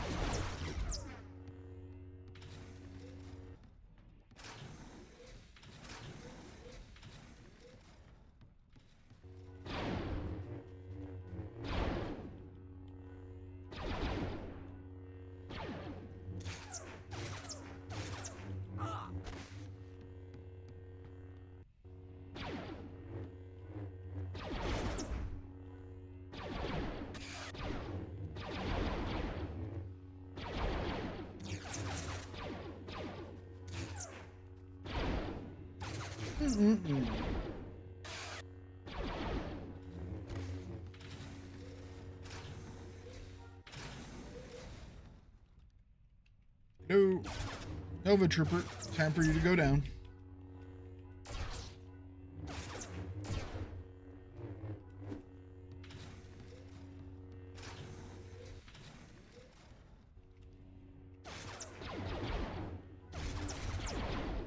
We'll go on and do something else after this run here. Doing the same run over and over again all day long will get me bored, and not just you guys bored. Also will bore me to death.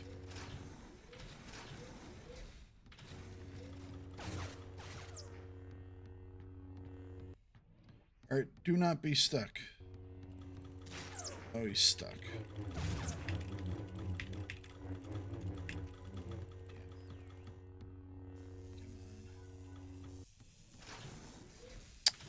Oh, well.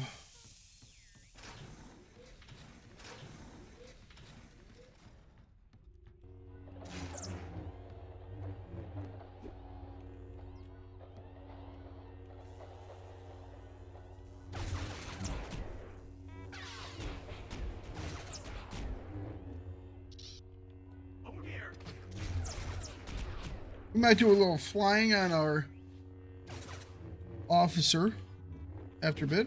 I don't know. We'll have to see.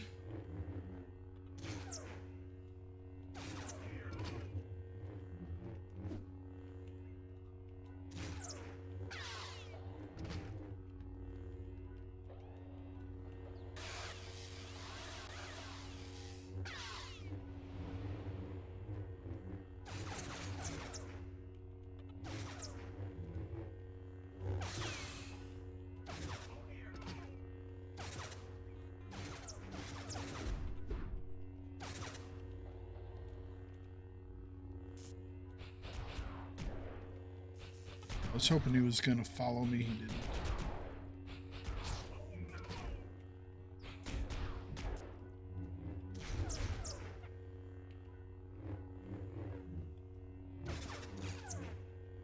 Yeah,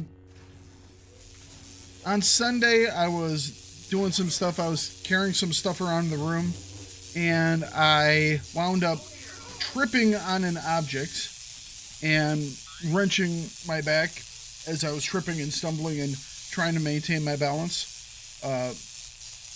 So I was not feeling... I didn't want to do anything of note, you know? So I didn't.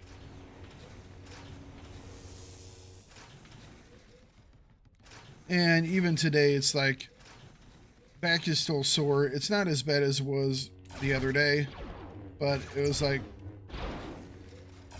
I don't want to do anything that has me, I don't know, too exuberant, you know? We're not going to be standing up doing anything today. Yeah, well, you know, you trip on something,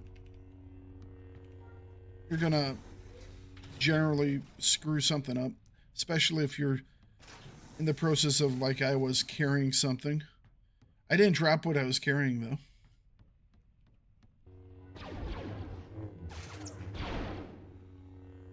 You know, kept everything exactly as it was, no problem.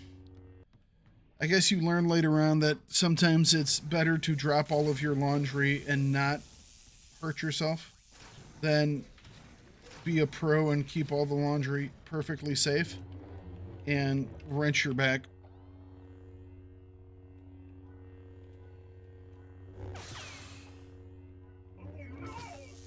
Oh yeah. You never get injured, and this isn't like an age thing. This is just a human body thing. It's like, if you were in some catastrophic thingamabobber, sure, you can get injured. The vast majority of times that you will get injured in life are when you are doing absolutely nothing. And that's even for professional athletes. You know, unless you see someone get like their leg torn off of them in football, you go, oh, that's where the injury occurred. Most of the injuries to these guys are like, oh, dude blows out his ACL stepping off the sidewalk into the street. That's happened several different times. You know, there was a baseball pitcher who blew out his shoulder and had to have Tommy John surgery because he was playing Guitar Hero. Okay, it's always the little things where you're just going through your daily, you know, stuff, and something just goes sideways. And when it does, it hurts.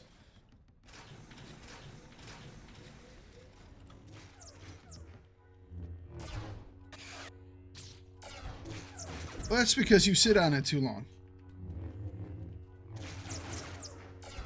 Or you're getting older and you have, you know, issues with your butt.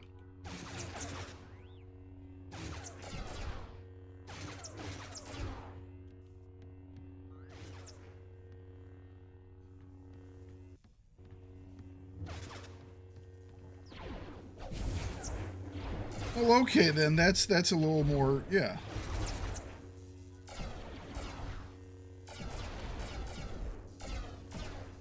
In that case, sitting is generally something that you will be doing quite a bit of.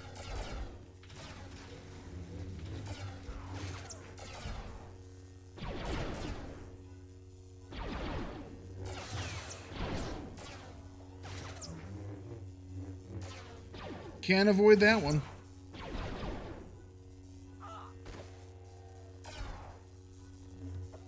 Has it always been a thing, or was this like a injury that caused issues?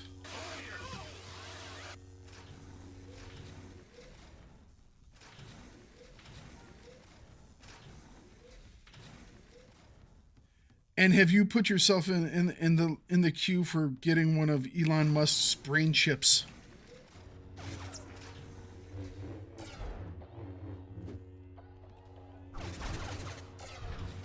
Since your mid-20s?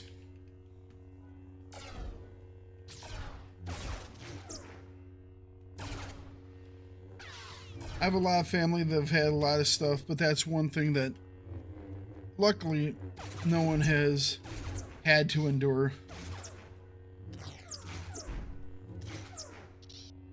My aunt had been in a wheelchair for a while. She had a bad stroke, but eventually was able to work her way out of it.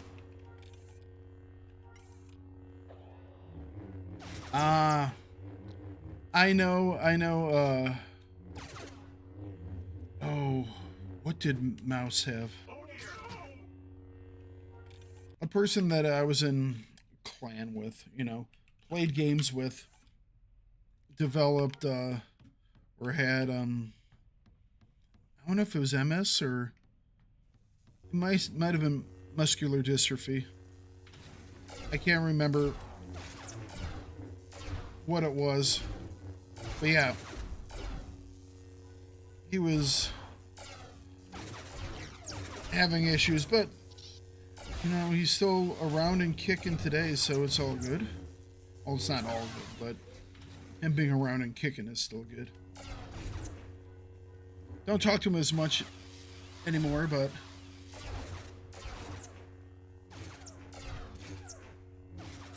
I still see him playing stuff every once in a while, time to time.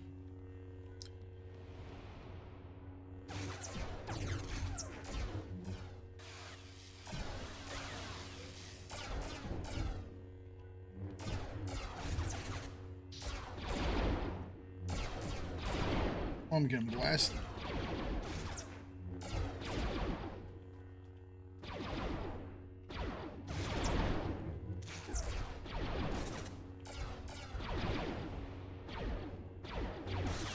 Oh, I think my food?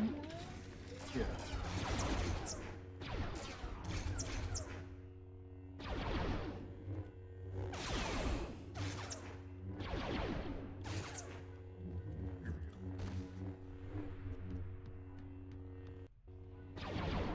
Plan to leave forever and be a concentrated society?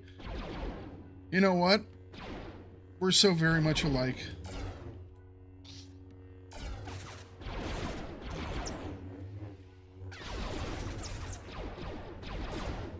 My one contribution to society is I make people smile with my hatred of snakes. Maybe they have a better day.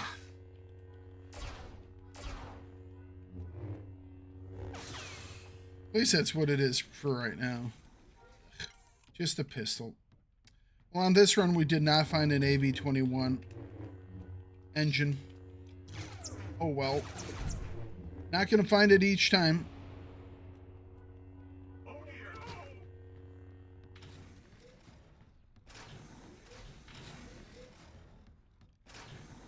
Hey. Everyone has a purpose, right?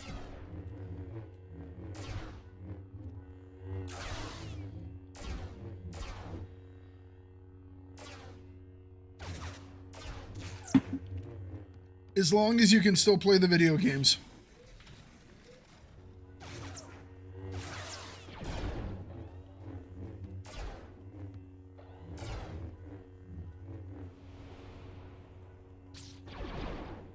As long as you can still play the video games. But yeah, it's like...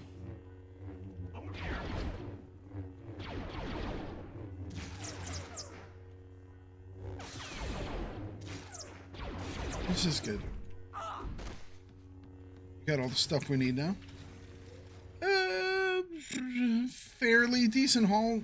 A lot of it will depend on how all this sells.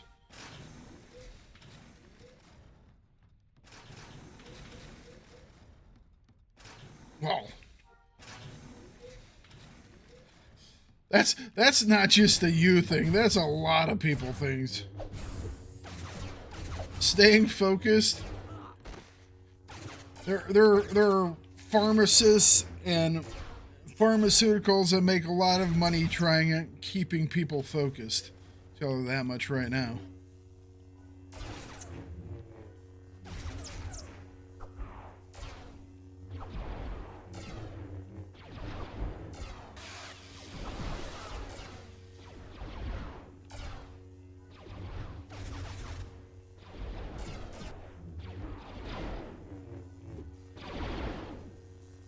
Main issues though is that your left arm is dying. Yep.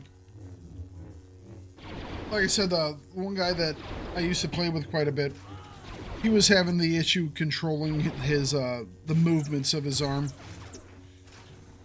You know?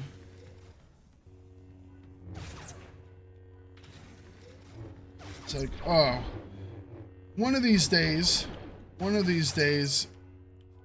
they'll figure out a way to fix it, you know?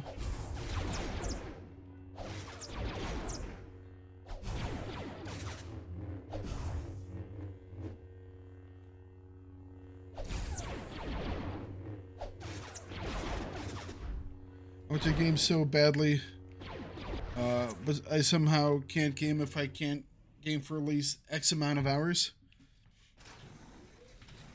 That sounds like, you know, something I would tell my parents. It's like, I have to game for X amount of hours for it to be worthwhile. They never bought that, by the way.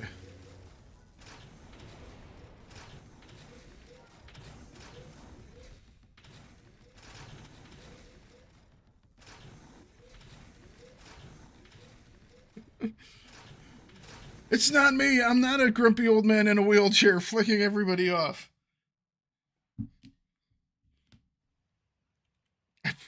I promise you. I'm just a grumpy old man in a wheelchair, not flicking people off.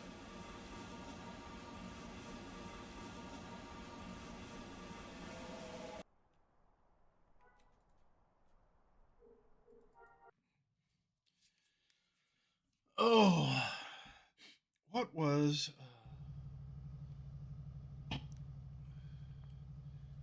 So let me ask you this. What do you think about Elon Musk's Neuralink technology?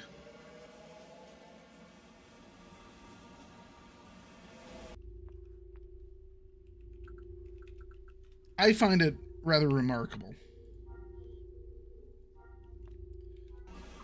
You know, and obviously he's not the one that's tinkering. It's not like he's, you know, Bruce Wayne or Tony Stark, where he's doing the tinkering and is also a billionaire. But the man knows where to put his money to kind of make really good stuff. So you're not an Elon fan?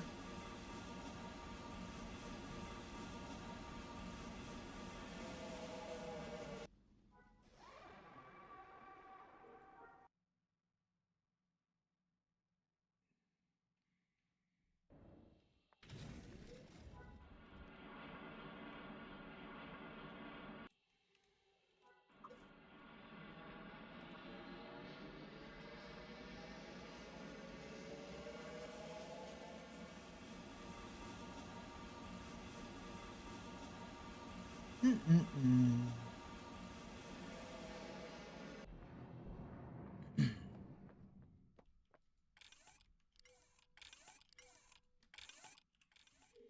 Let's see here. We'll keep that one.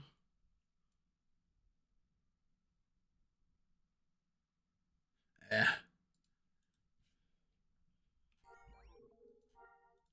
I think that's all just people angry at him for his point of view. And I personally, I don't care what your point of view is. That's your thing, you know? It's like if I judge you on the things that you have done to help other people, I don't know. I find a lot of his or the his business's accomplishments rather impressive. We don't need that one. Don't need that one. Let's see here. Anything else that we can drop off? So these housing pieces. Nothing into this box. Okay. Drop out these housing pieces.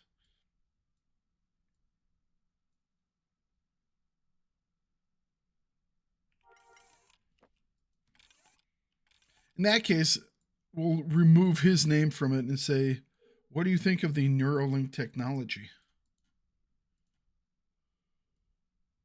I did have two more pieces I could have dropped off. Oops. Yeah, definitely didn't get as much this run. The loot just wasn't dropping. It happens.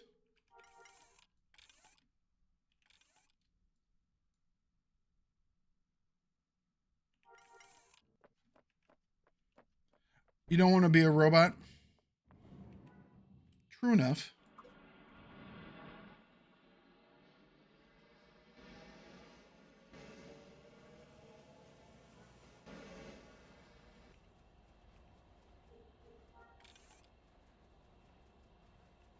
Did we get any shirts? Yes, we did.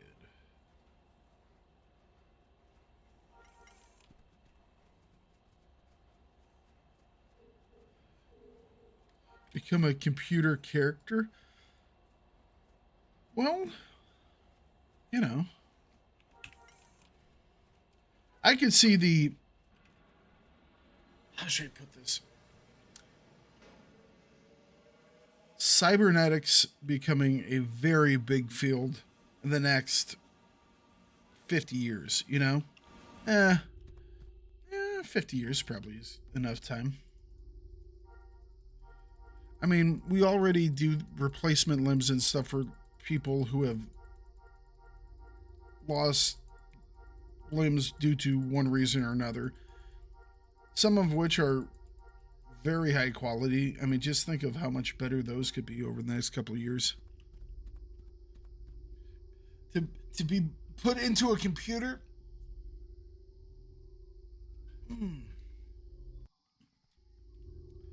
Well, there you go. Do a Neuralink thing and connect it to like a VR thing. Yeah. Well, I mean, my concern with that is much more artificial intelligence versus cybernetics. You know, it's like if you can have something where a person has a thing in their brain and allows them to operate robo arms, for lack of a better term, I could see that being very useful. You know, um, especially especially if it's kind of contained to people who are in need of such quality of life, I won't say fixes or enhancements, um, but I would keep it out of the, how shall we put this? I just want to have robo arms, you know. Maybe you could get into things such as, I don't know, I don't, because I could see other things that it could be used for, but I think the best place for it is for uh, people who have had catastrophic injuries, and helping those people out. At least I think that's the best place for it. You could see it in things like wherever you could have faster reaction times would be a good thing. Um, but I definitely think that's probably the best spot for it. All right, what did we make? Yeah, we only made 334. That's by far our worst for today. So we did 334 on one, 380 on another, and then 430 on the third. So we were almost 100K under that second run. But I mean that makes us, that gave us a little bit over 1,000,000 credits in 3 runs. Can you be sure that it's all that it does? I mean, that could be said about absolutely everything. Unfortunately, nowadays, there's always a built in risk with all electronic stuff. It will be used to war, or in war. Yes, but as much as I hate war, and I do hate war, uh, some of our greatest advancements have come because of it, scientifically. And civilian advancements have come due to war. It's just one of those things where if you could do everything without it, obviously that would be how you would want to do stuff. But sometimes it's necessary, unfortunately. And I don't know. I don't know what happens when it comes to conflict. Don't know what to think about that one. I can't see how much time we got left on those. Let's log into our other guy. But without war, it could still be the case. Well, yes and no.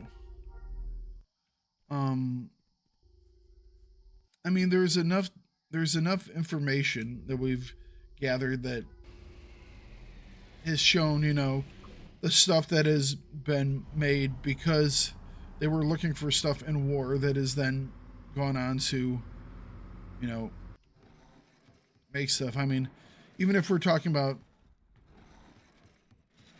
let's see here, one of the greatest examples is uh, the process was developed in right around World War One, and it was a process to extract ammonia from the atmosphere, and it was used to make poison gas in World War One. But at the same time, it was then used to make fertilizer. And the same man who made poison gas that caused so many deaths in the First World War also is responsible for a massive population boom over the entire planet of like multiple, it's like the entire growth spurt because of fertilizer and being able to get this type of fertilizer was just massive. Food became almost not easy to grow, but the amount of food that you could grow was just completely different. And it's just like, oh man, where'd you go with something like that?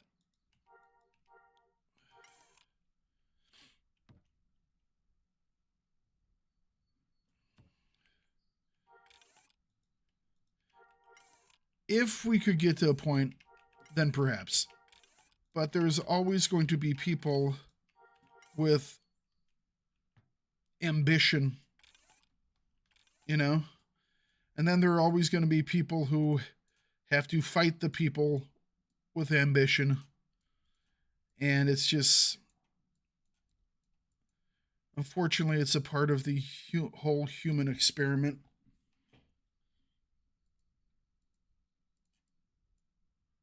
Let's see here. 8.73, that's pretty garbage. Well, that's even worse. 10.18 isn't great either. We might be able to make something out of that. Might. Doubt it. Let's see here. 16.55, that's probably workable. 17.62, that's workable. Wow. Wow. That one turned out really, really good. 20.74. Holy cow.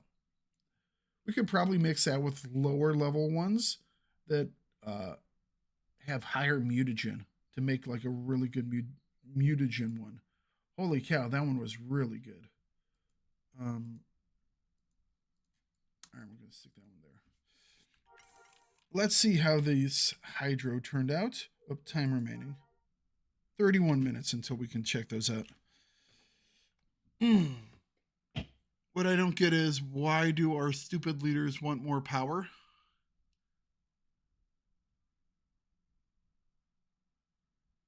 Well, some people are broken. You know? Psychopathy is a thing, you know? Does a timer run when you're offline? Yes, it does. It is a real world timer.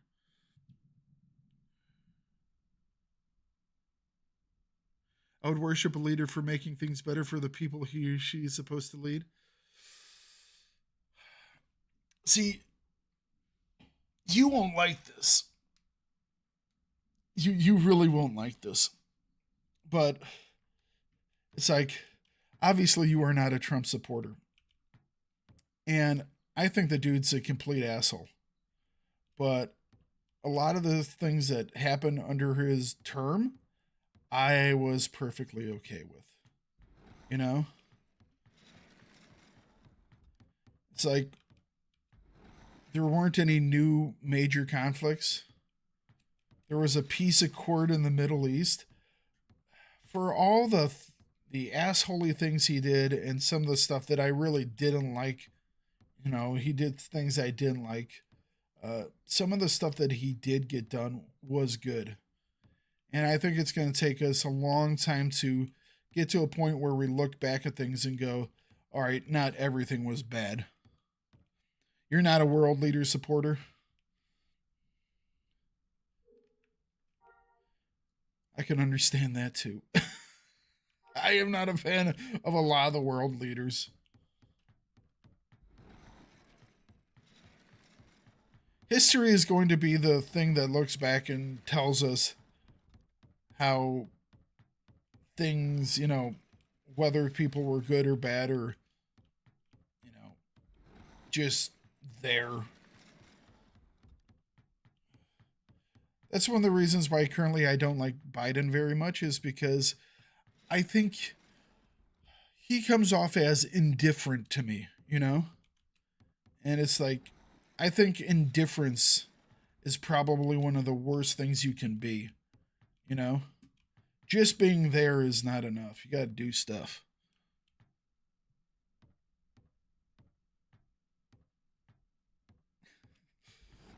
People do stupid things. And it gets them in trouble. Not going to lie about that. Where is... That's where that was. All right. I'll be right back after running to the restroom. And then we'll try and figure out some more stuff to do while we wait for those hydros to finish up. Be right back.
All right, I'm back. That's why I have an issue with you silly Americans. Your country is huge. You have a lot of people. Yet Biden and Trump is the best you can do for presidents. Well, I mean, in the primary, I didn't vote for Trump. Technically, I didn't vote at all because by the time it came to my state, uh, it was already over. Um, but I didn't support Trump during the primary. Like I said, I find him to be a wee bit of an asshole. And by wee bit, I mean complete 100% asshole. Um, but my viewpoint is more conservative. Not completely, but more conservative. Especially with things how things have been going on in the states recently. I'm not keen on how some of the most recent things have happened here in the states, so I'm very much leaning in one direction more so than I probably even was before.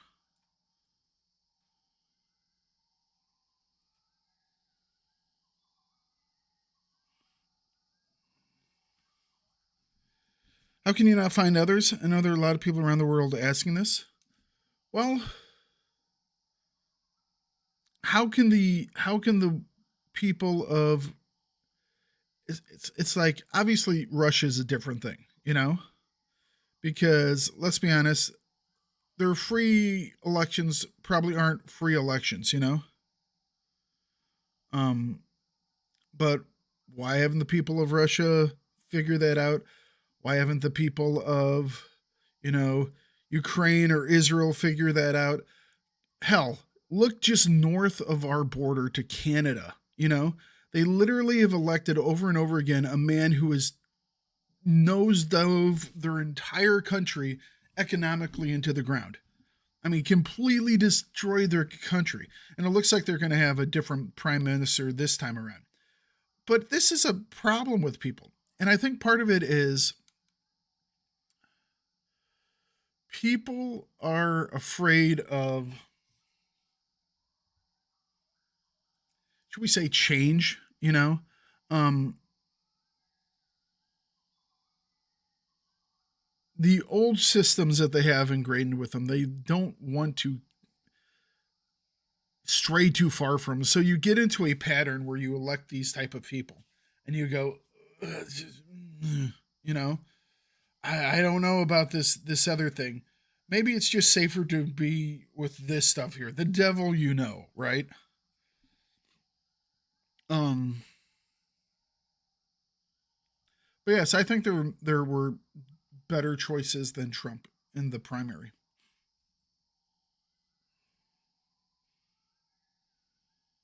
Well, that's part of it too. The number of people who are bought for in American elections are kind of huge. Our government gives out so much in the way of incentives to different types of people that people want to keep those incentives in place.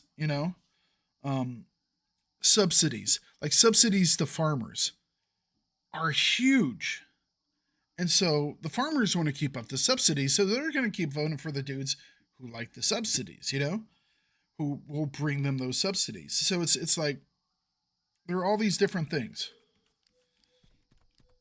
I think one of the reasons why Trump won the first time was because he was very much an anti-establishment person. I think one of the main reasons that he won is that people were looking for someone to go up to other politicians and say, "No, you're a freaking idiot. Screw you." And Trump actually said those things, which is one of the reasons why I think he was elected. Also, he was running against Hillary Clinton, which would probably been the only person who could have done worse than Biden, in my opinion. That's just my opinion. Oh, it's yeah. Unfortunately, to be be a strong leader. You know, they talk about, you know, leaders having greatness thrust upon them, and that's very true. But a lot of those are people that are military leaders, you know. Um, but a lot of people who want a leadership role also have uh, sociopathic tendencies, shall we say, you know, or very much the people who get to the point where they are on top of everything generally have a personality which is, you know, I want to be successful, and whatever is between me and success, I will go through, you know? It's just one of those things. Yes, he was an anti establishment and happened to find a segment of the population that was neglected by both parties and he capitalized on them. True. Yes, very much so. The blue collar worker, you know? I fear, though, because European is that Trump will drag USA out of NATO, basically inviting Russia and China to invade Europe. Nah, not at all. I have zero concern about that. That's something that a lot of the media kind of blows out of proportion. Trump in no way has any want to leave NATO. Now, the United Nations might be a different thing altogether. I think Trump's rhetoric on it, I think, was really actually very important, because for the longest time, the U.S. has been putting lots and lots of money into NATO, into the UN, things like that, and there have been other countries who have you know, not been doing that.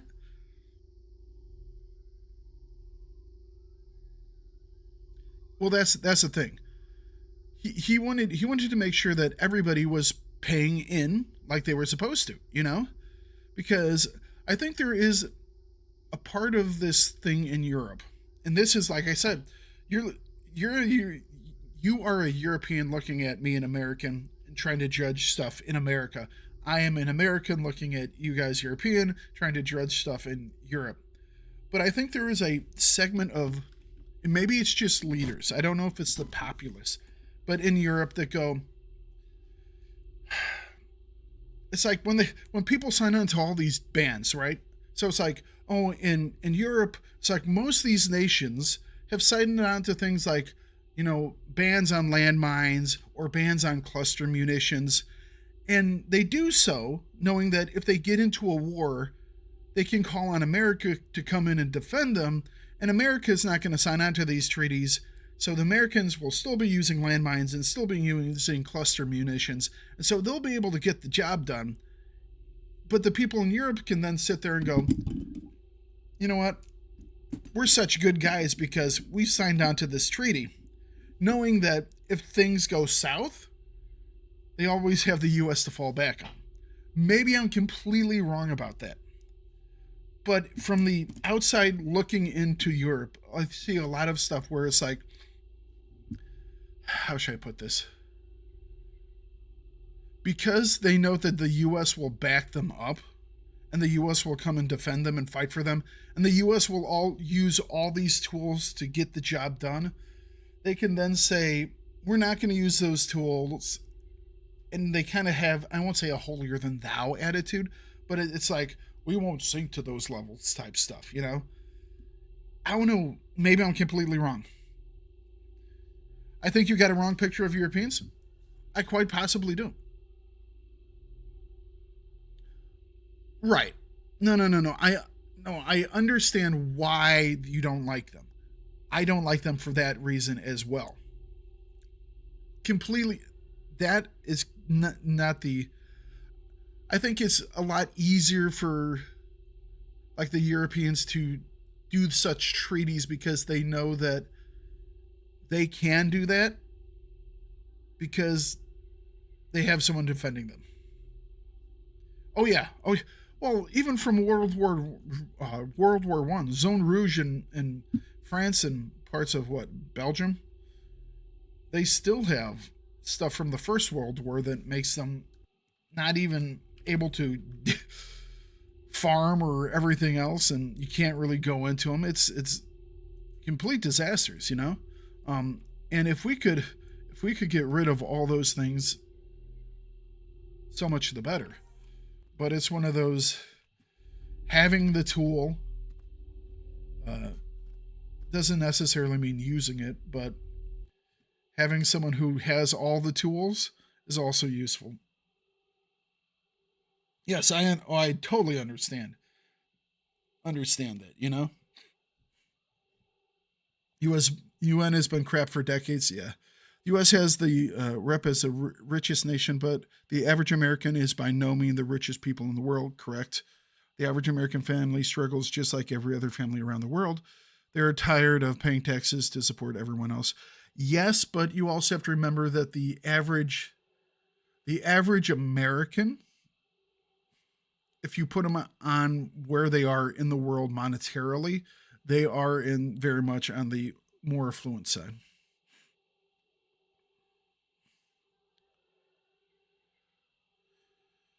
Think of all the resources spent on one of those. It's a lot of computers and tools.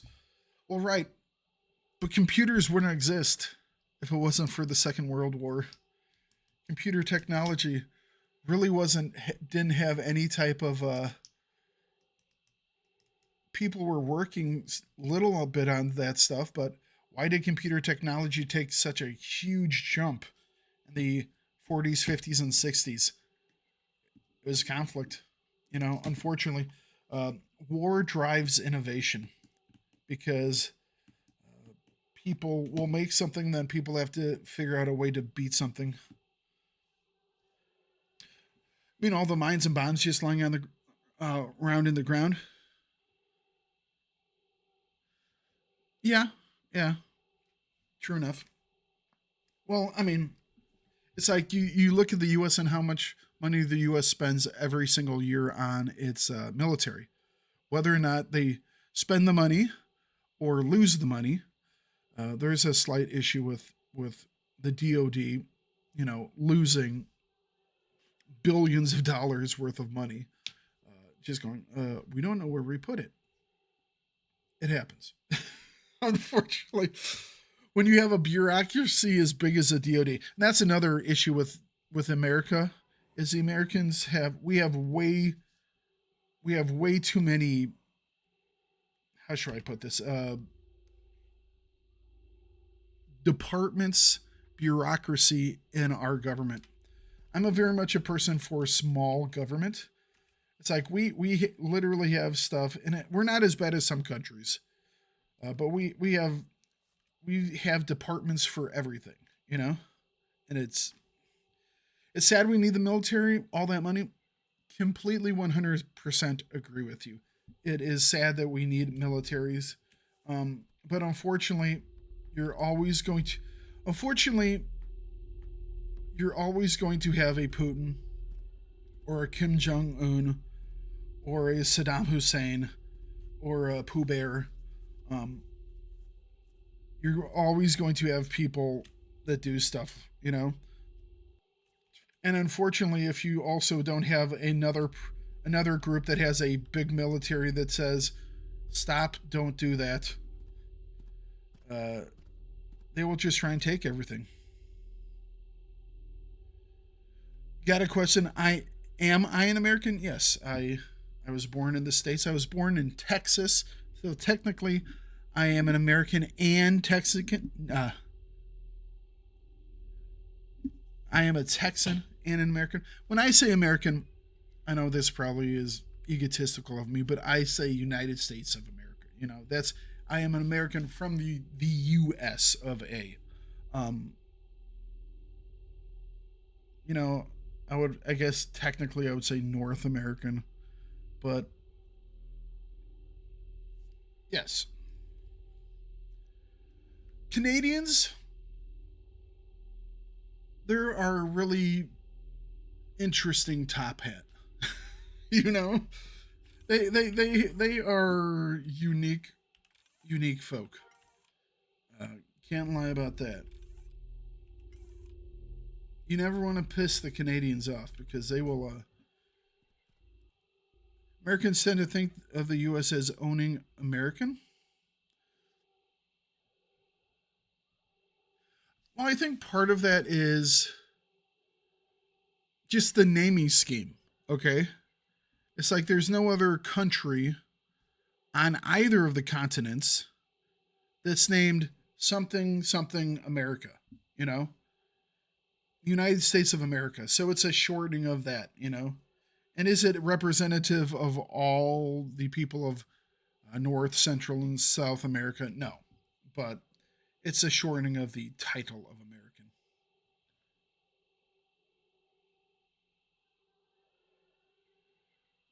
Well, I mean, I would categorize them as South American.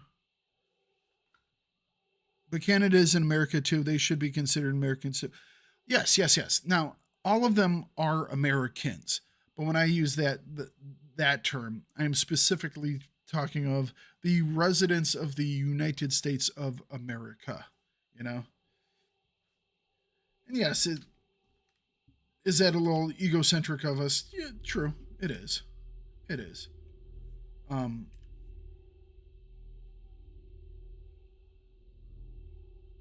it's like, and if I'm talking on a larger scale, like Europeans, then I would also include, you know, when I'm talking about people from North America, Americans from North America, you know, I am talking about all of them. But you have to understand that it's one of those things where our country is so large. I mean, our entire country is nearly the size of Europe in itself. So it's kind of like the United States of America has individual states that are as large as many of the countries in Europe. So it's one of those things where it's like it might be a scale type things. USanians? That's a weird name. Mm. Yeah, America as in both north, south, and you know, is a huge swath of land. I've invaded USA plenty of times in Hoi 4. You know, invading the Americas is really easy in Hoi 4. And then you have to play against the US of A. And then you go, wow, they have a couple of carrier task forces, don't they? It's really hard to invade the United States of America in Hoi 4 because your landing craft don't seem to get very near shore unless they allow it. That's why you always invade like South America or Canada first. Just saying. Hello, Kid Pix. How you doing today? All right, let's. We're still trying to waste a little bit of time for our hydros to finish up. We have a couple more minutes before they are completed, and we can actually start up on our pets. And what we could do is we could get our things set up here. I'm going out for lunch and I'm not feeling too lunchy, too good. I don't know which one it is, but I always feel good going out to lunch. Look at me. You're going back home, you know? What pets are you starting? I will be starting a Nargalatch. I'm going to be using, I think this rabid Nargalatch right here has an 89.8. I also have a couple of other ones as well. I have an Nargalatch Cub at 89.3. See, the reason why you go home to make lunch is because you can make macaroni and cheese. And macaroni and cheese is the best lunch. Tis the best lunch. I like the cats. So we're going to use this 89.8 rabid Nargalatch DNA. Going out with friends? Ooh. I remember having friends. Oh well. Life moves on. High school was obviously the time that we'd go out the most. And we would hit up a Dairy Queen. And Dairy Queen did this little chicken strip tender basket, and it had like a whole bunch of chicken strips, and it had French fries, and then it came with like a white gravy, and you would dip your stuff in the white gravy. Oh, so good! But we would always run over to the Dairy Queen, buy stuff, and then we would always go back over. There was a park that was like a minute away from the place from that Dairy Queen. So we would always go over to that park and we would sit out in the picnic tables, in the little eating area, just sit outside and eat our lunch. Oh, it was so good. So good. All right, let's see. So have you researched how to do the point distribution? No. I guess I probably should. In fact, let me.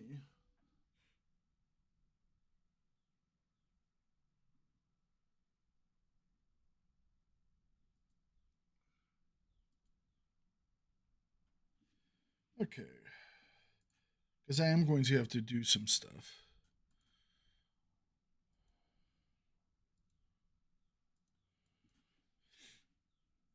So this was a calculation that I put in on that one hydro that I was making, Mambu. And said I had a 100% chance of getting a 20-point refined hydro. My average purity was 17.6. My average mutagen was 5.16. We are going to be working on a Nargalash.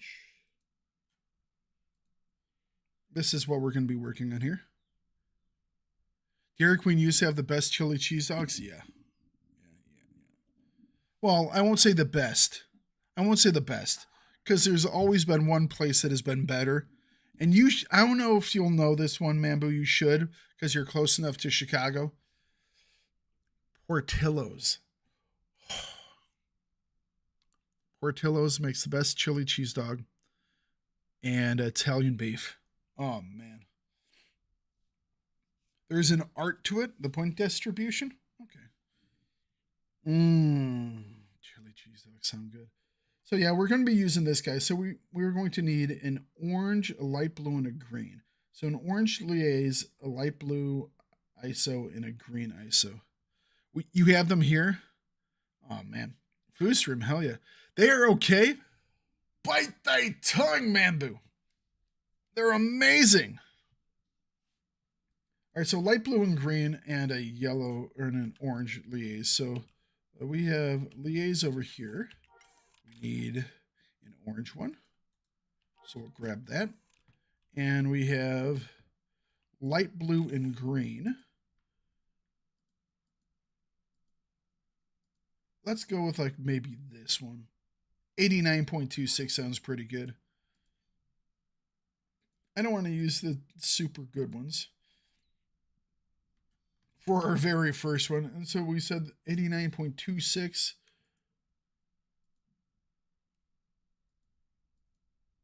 And we'll do an 89.69. So this will be our first ones. Both these are 89s. An 11 for this. This is our DNA that we're going to be using. And we're just waiting for these to finish up. Until you research the point distributions. Hang on a second. I bet you there's a thing over here for that.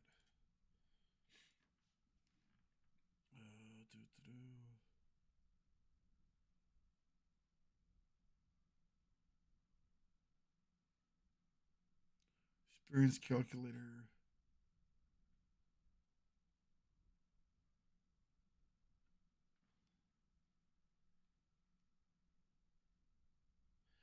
I mean, I know that you had to do something I just can't remember what it was. Is there one over here? Okay. 17-3, 3-14-3, and 0-3-17. Gotcha. Fair enough. We can do that. All right. Let's see how these. You know what? Let's get these guys going. What's the other ones that I had here? Mambo, we need to go get more stuff. All I have left is this 469. I'm still gonna run it to see if we get lucky. Maybe I can get lucky. I doubt it, but we're gonna run it.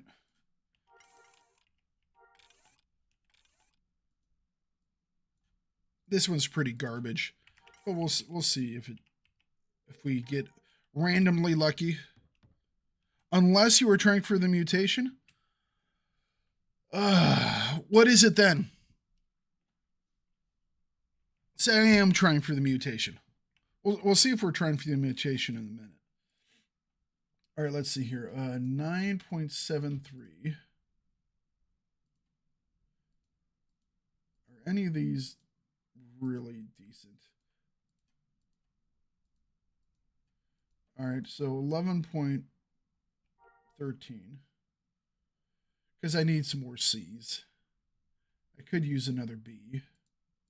These are all pretty low too. Maybe we'll get something lucky out of them. These are pretty low now. A lot of these I'll probably just toss. 8.99 is probably too low.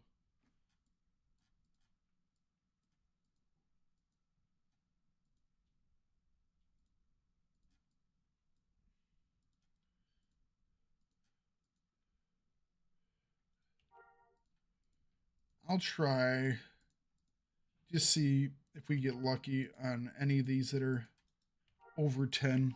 I don't think we will get anything really solid out of them, but we shall try. We might be able to combine them with some other things that are a little higher level. And some of these might actually have better mutation abilities as well.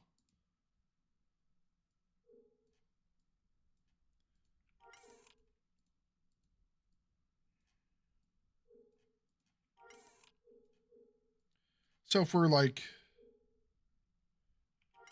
trying for a mutation, maybe we combine a couple that are like, maybe they're like 18 purities, they don't have that much mutation, and then maybe some like, you know, by the time we get to the end, maybe they're only like 15 purity, but they have a higher mutation. Try and get everything.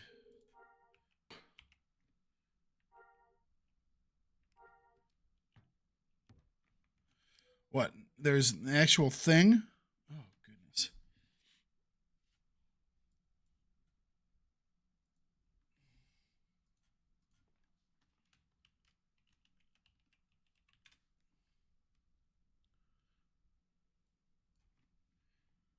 What the hell is this?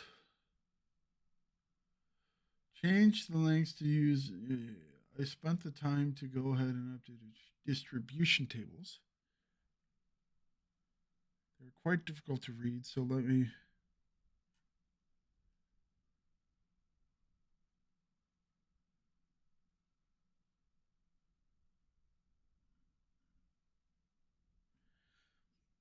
I don't even know what any of this means.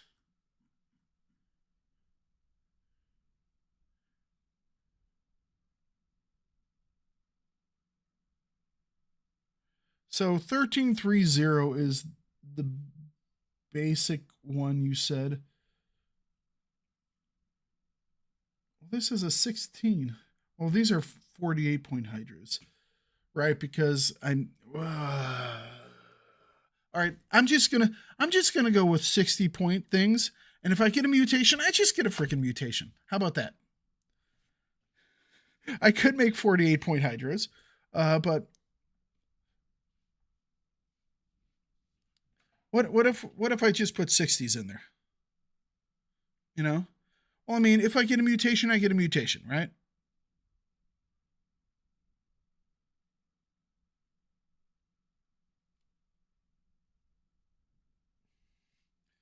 This is for maximizing your mutation chance.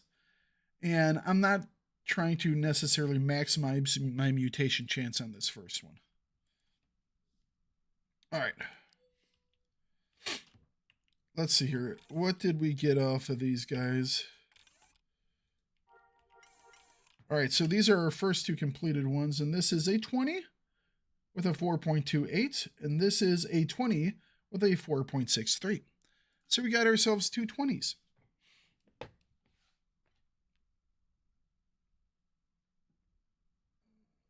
Well, even manufacturing, because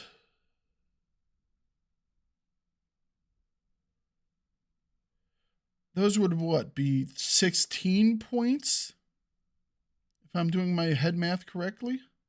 So instead of working with 20s, you're working with 16s.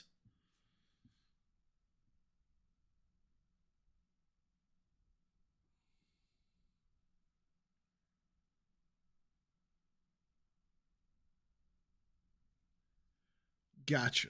You'll end up with less than a 60-point mutation. Well, I mean, you can only get the mutation on the second stage, right? The visual mutation.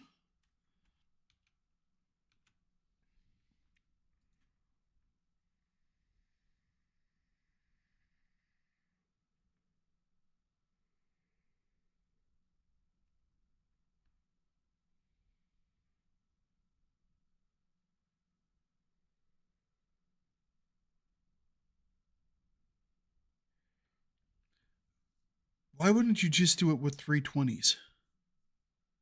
Is it just to maximize your mutation chance, I guess?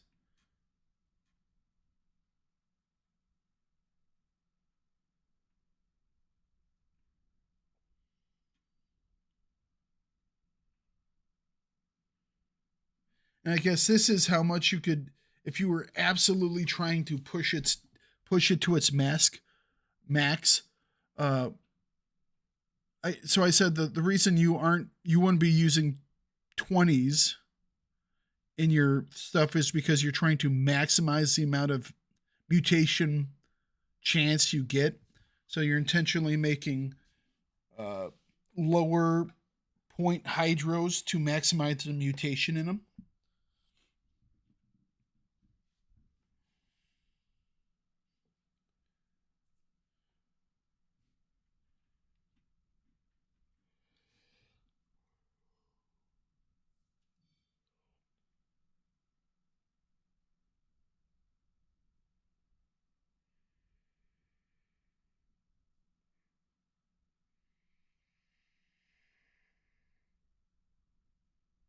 No.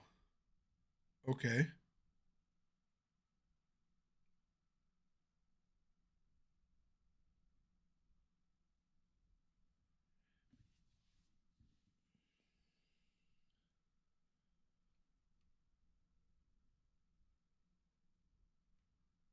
The reason they do that is because with an appearance mutation, you get 12 points, 2 per line, and those points have to have a spot to go.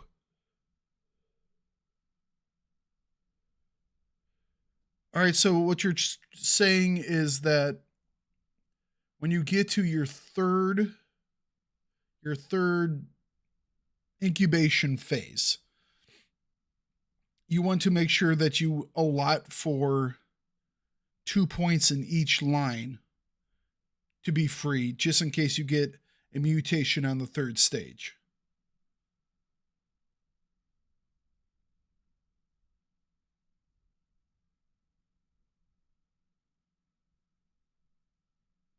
If I'm getting that right.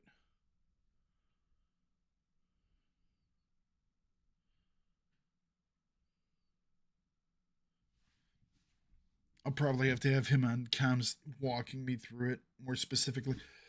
But we're not going to worry about it too much for this. So we'll use this one.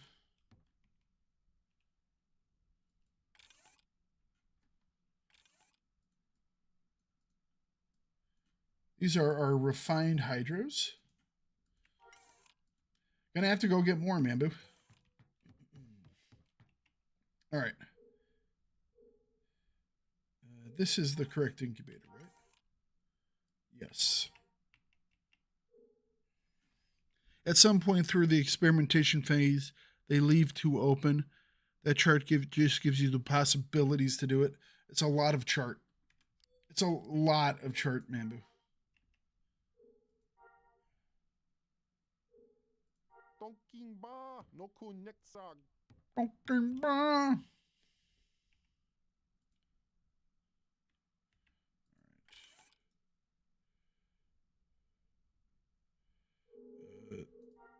How much do I need for a run?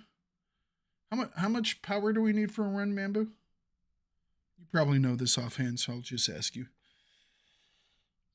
But what you're saying is to just go 1730 and not worry about anything too crazy.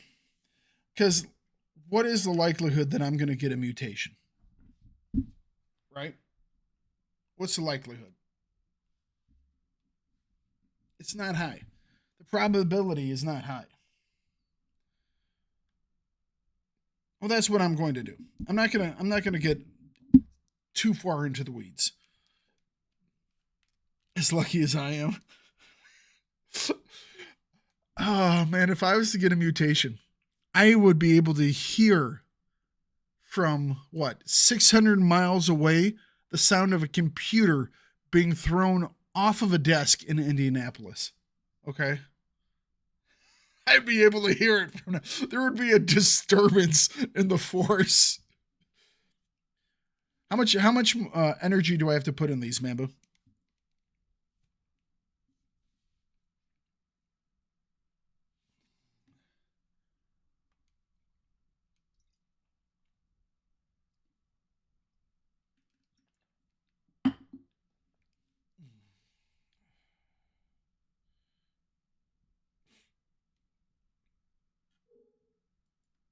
$10,000, $20,000, $100,000. How much do I need?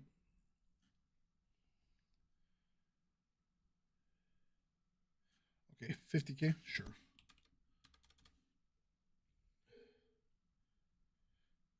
So each phase takes 7,000, so 7. So that's 21 for a whole. So 21, 42, 63.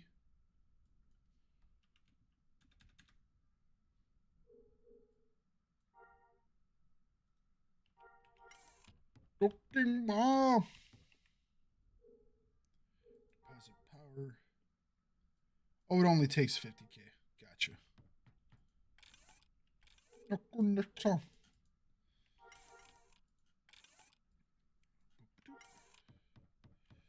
Okay, next is open incubator. And we put in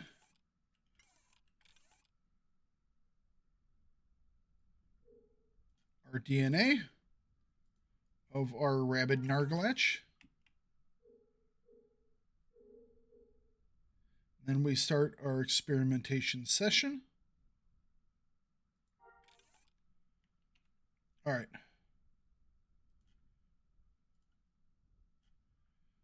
Orange, light blue, green. Orange, light blue, and green with the hydro. So orange, light blue, green. I'm making sure Mambu can see this so he can tell me that I'm doing stuff right and not screwing stuff up. And 1730.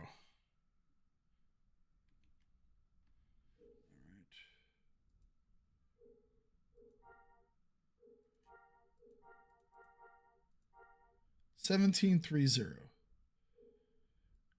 What do I want to do? What do I want to do with this? This is what gives it more offense and defense. Is that what the deal is?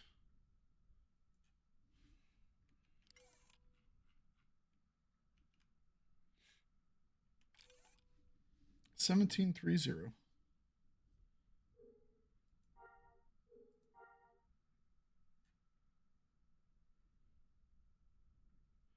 Left is offensive and defensive. I mean, let's take a look at the pet again. Increased bonuses, DPS, all this stuff. The abilities that it has is Bite, Claw. So let's look at these. Its abilities: Bite, Claw, Flank, Slash, Dance, Provoke. All right, so special attack that does damage, nothing else. Special attack that does just another damage attack, I guess. Flank, base attack and debuff for 35% increase in critical. We'll want that. Slash, base attack plus and 609 bleed damage. Or 690. I'm looking at the max levels, by the way. And flank is the, not flank, provoke is the, I should have, I'll have you resend that to me at some point. I'll put a bookmark on it. So, because of this guy's stuff, since he has offensive capabilities, would you bias him more towards offense, or would you bias him a little bit on the defensive side? In your opinion, Mambu?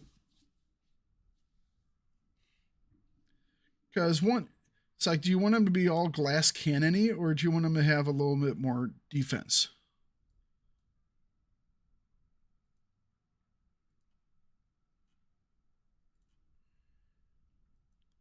You would go offense?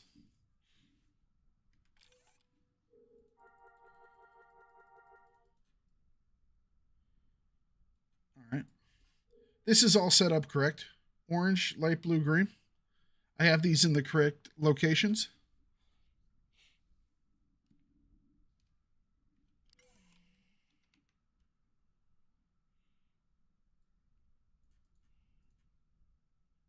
Orange, light blue, green. I'm assuming this means one's on top and one's on bottom. It says this is the top one. Bottom slot, so orange, light blue, and green. I'm just making sure I do this correctly. Orange, light blue, green, with our Hydro. 17-3. As much offense as we possibly can.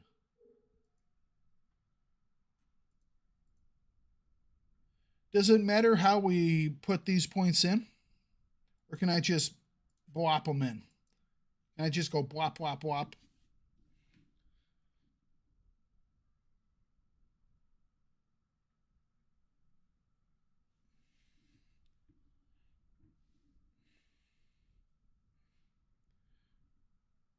No, it does not matter. Or no, don't do it like that.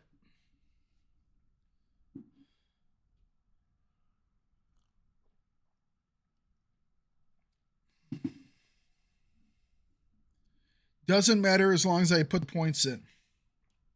Gotcha.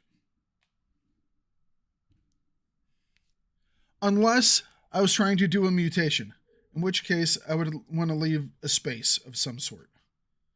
Right? But we're not, so we don't care. All right, let's see here.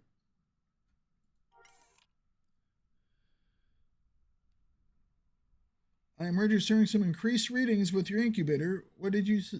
So that just, that's nothing. I got nothing. I did not get a mutation. I don't think I've ever gotten a mutation making a pet, to be perfectly honest. I don't think I've ever had a mutation. Does it do something like, do I glow like I got a critical crafting if if I get a mutation?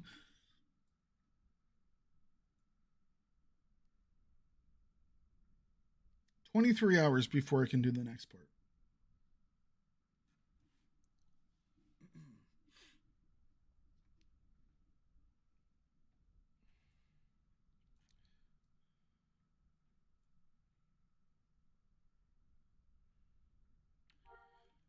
The interesting readings is just, oh, you have something that could be a thing but isn't a thing, I think. All right.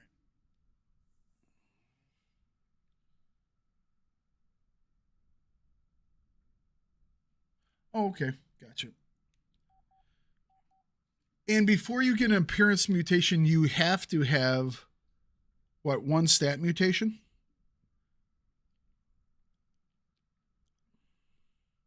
Or can you always get an appearance mutation?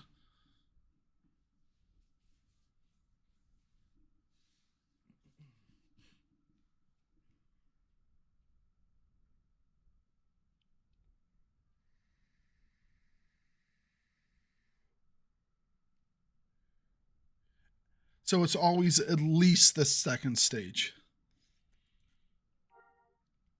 Gotcha. Oh, it's growing.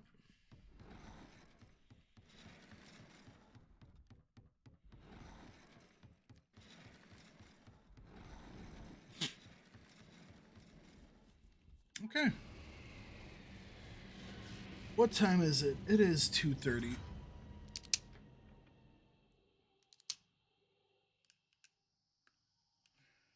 It's running for about 3 hours.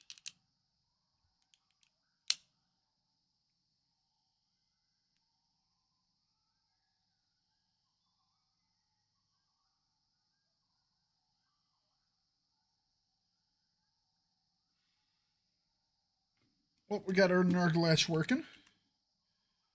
I think I'm going to go see who controls Derek.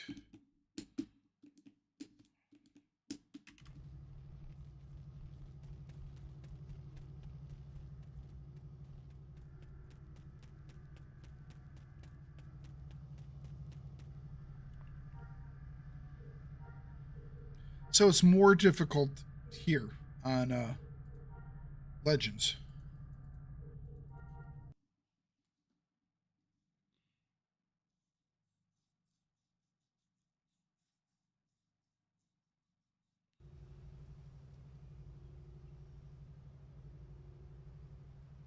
Will Scosa was a failed mutation try. What were you trying to mutate him into? Thing? Imperial occupation. Not interested. I don't want to attack.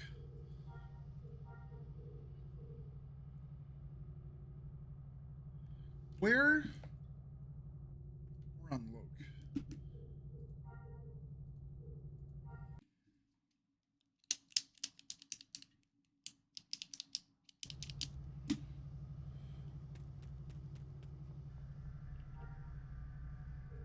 Don't know how much more today I'm going to do. Like I said, I'm still trying to work through this back of mine that's bothering me, and I think I want to get up and move around because staying in this one position for so long is starting to feel uncomfortable. I think I don't know. I was gonna try and do some flying, but I don't think I will. Yeah, I think for today we're gonna call it here. We've got our critter incubating, which is good. We did a couple runs on the Corvette, which were good. Oh, you weren't found them on the bazaar. Gotcha. 400K. Wow. Are 60-point pets really so? I didn't know that 60-point pets were worth so much. Anyways, it's gonna be it for today, guys. I'm going to get up, maybe take a walk, maybe lay down for a bit, relax the back. Hopefully tomorrow we will be feeling much better. Thank you, Vampire. I will try to be in a better state tomorrow. Um, Probably going to be doing some Helldivers tomorrow, unless I still don't feel up to it. In which case, I might do some more Galaxies. I just don't know. I love this game. I could play this game whenever. So, all right, I will catch you all tomorrow. Hopefully, I'll get my YouTube content starting up running as well. Um, it's like I said, I don't like making stuff when I'm in discomfort it shows, you know. So hopefully we'll get that stuff all up and running again pretty soon as well. So y'all have a wonderful day, and I will catch you all tomorrow. Goodbye.